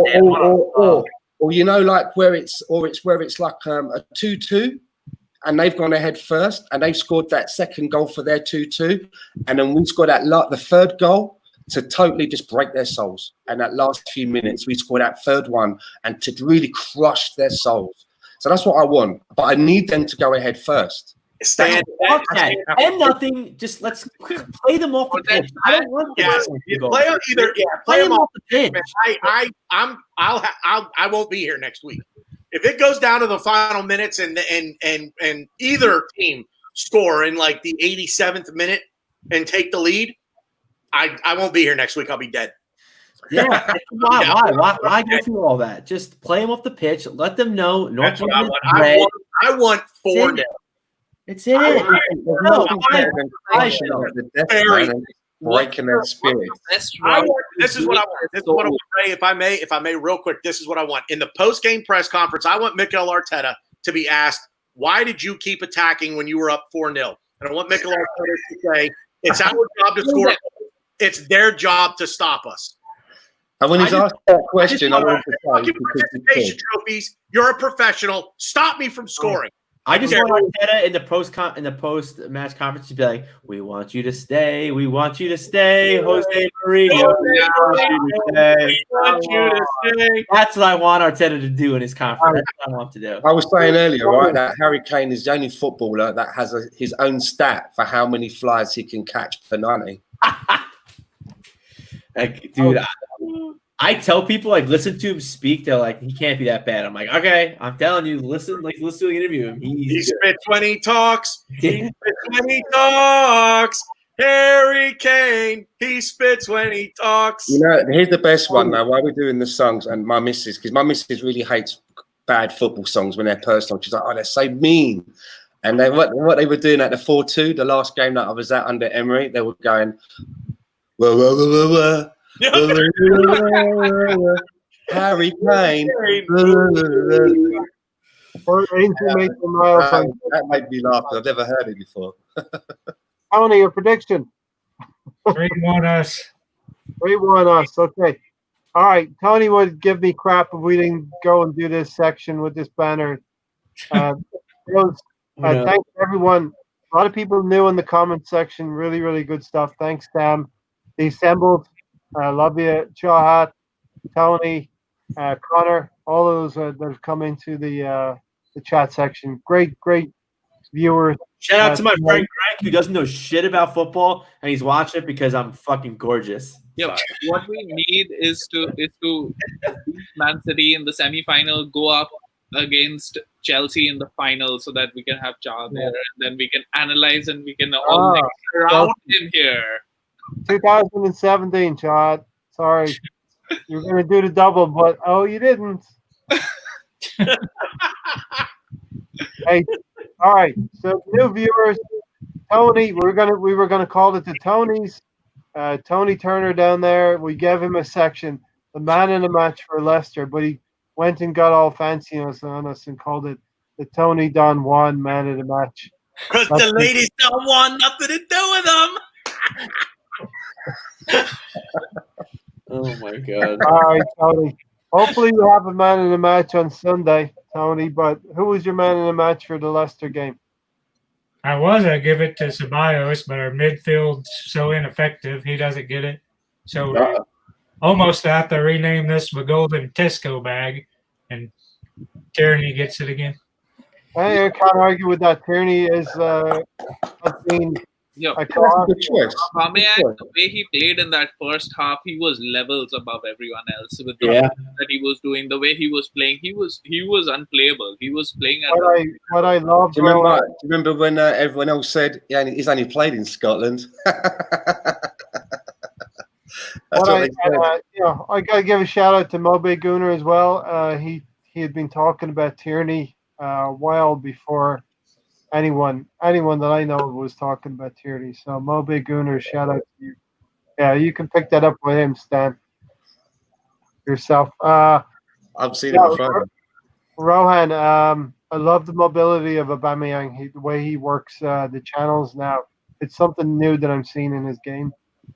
Saka, I thought he was really, really good. But Tony, I can't argue with your man of the match, Kieran Tierney, and I just loved the interview afterwards as well. He is future captain material. Still, the best part of the match to me was his post-match interview.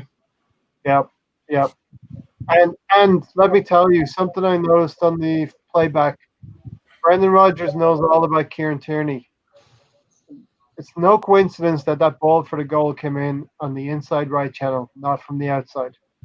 No coincidence, because Tierney's rock solid there.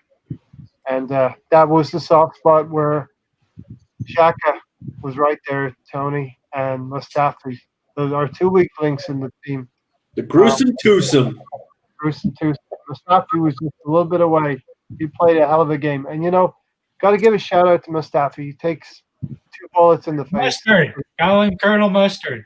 Colonel Mustard, our friend Colonel Mustard, takes 2 bullets in the face, and he still plays the full game. Got to give him credit for that. Let me bring in Alonso. I'll bring in Alonso. I'll say goodbye, and then everyone have their final say. Alonso, have your final say, and we'll get out of here a little bit over 2 hours, Tony. I'm sorry we missed it. We missed our 2-hour deadline. Fucking Really? Tater talking, chatterbox. Once again, Tony, your final thoughts on this week. And once again, thanks to everyone for watching. To me, on this week, it was 2 drop points. Hopefully, we go out there, fucking play for the full 90 minutes. Don't hold back. I'd like to see 3-4-0, but probably won't see it. That's it. So my final thought is that I think Arteta, like I think Stan was saying, he's a former captain of the club, and he's played in 9 or 7 G's Northampton derbies, and so I think that he understands what it takes, and I think that it's important for his players to understand that, because this is it. This is the big game of the year to me, and I think if we win this game, and I think we will. I think that sky's the limit for the team, and I think he's also looking out for who wants to play for a badge. Like Tanner was saying, this is important. It's a big game, and I think we'll win. My final thoughts. I think if some of these players, they want to figure in Mikel Arteta's plans, and if Mikel Arteta himself wants to put a marker down and really endear himself to the Arsenal fans, then this North London derby, I really hope that we go there to the Armitage Shanks Arena and pull their pants down. I don't know if I pull their pants down. I don't want to see their little tallywhackers. Tony, you want to go? I already gave mine. It's all you, Rohan. So I want us to assert ourselves. I want us to play in an attacking way, but controlled aggression, right? Like, we have to control the game. We have to play the midfield right. We have to not depend on our defenders. Everybody knows their roles. We have 2 days extra to prepare, which is actually an advantage that we have. We cannot blow this away. The only bright spot, if it were, and I know that there are going to be people who are like, is this your only ambition? But no, this along with the semi-final that we're playing, the only two things that we have to look forward to is one, maybe winning the FA Cup, and two, finishing above Tottenham. So let's do that. Let's kill them. Yeah, I want to see that killer instinct. Anyone else? Final thoughts? Did we miss anyone? Yeah. Exactly. If all starting, I mean, if everyone on the pitch, a sub, if they got to come and want 3 points, and if they do, I think it's 3 points. I'm nervous. I'm excited. I have what we call. I don't know if you guys watch The League. It's a great TV, great show. I have a fear boner. I'm nervous, but I'm excited, and I think that.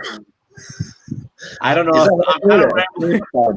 Fear boner, yeah. And you get so scared. Yeah, you're the only one. You've got different kinds of boners. Yeah, I do. Yeah, right. Yeah. What's the about this podcast? It's educational, also. Yeah. But yes, if we bring it to them and we show them not to fuck with us, 3 points for us. Come on, you Gooners.